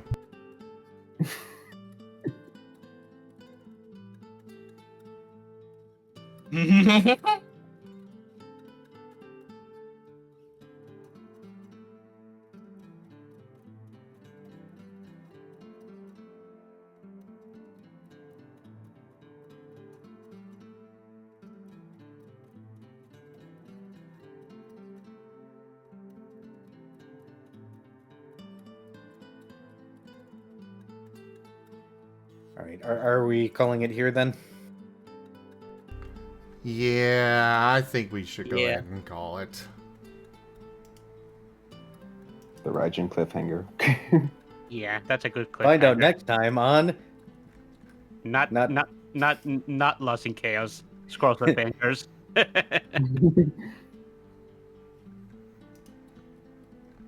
on somewhere else maybe. Indeed. Yes, such as in Wild Traditions. Which will be happening tomorrow. Woo. Tomorrow is the first session. Good Yep, luck. tomorrow's session 1. I am You not will- feeling any horrible pressure and stress over it at all. You will do great. You will do great. And As I then said Sigmund before, appeared. anybody. Dizim. There are 2 types of people, those that try to reduce the stress and those that try to up it. Indeed. A gleaming endowment. Oh my gosh. Raharu, thank Raharu you so 95 much. tipped $25. You're welcome. Alright, everybody. Thank you so much for joining us for this last episode of Lost in Chaos Scar Squirrel's Adventures. Of course, you can all continue with the adventures with our main campaign of Lost in Chaos Scar on Wednesdays. But for now, check out our website, zgfgaming.com. We've got links to our Discord, Telegram, Mastodon, Blue Sky, Patreon, and more. There on the website, as well as down in the description below through our link tree. Thank you to my patrons, tippers, and subscribers. It is your support that keeps this channel alive and going. I cannot do this without your guys' help and your support, so thank you. Consider becoming a patron over at patreon.com/zgfgaming. It's one of the best ways to support the channel, though you can also do so by sharing the stream around, as well as coming by, hanging out, picking up packs of cards to stream loots, using our Humble Bundle partner link, or by subscribing to us over on Streamloots.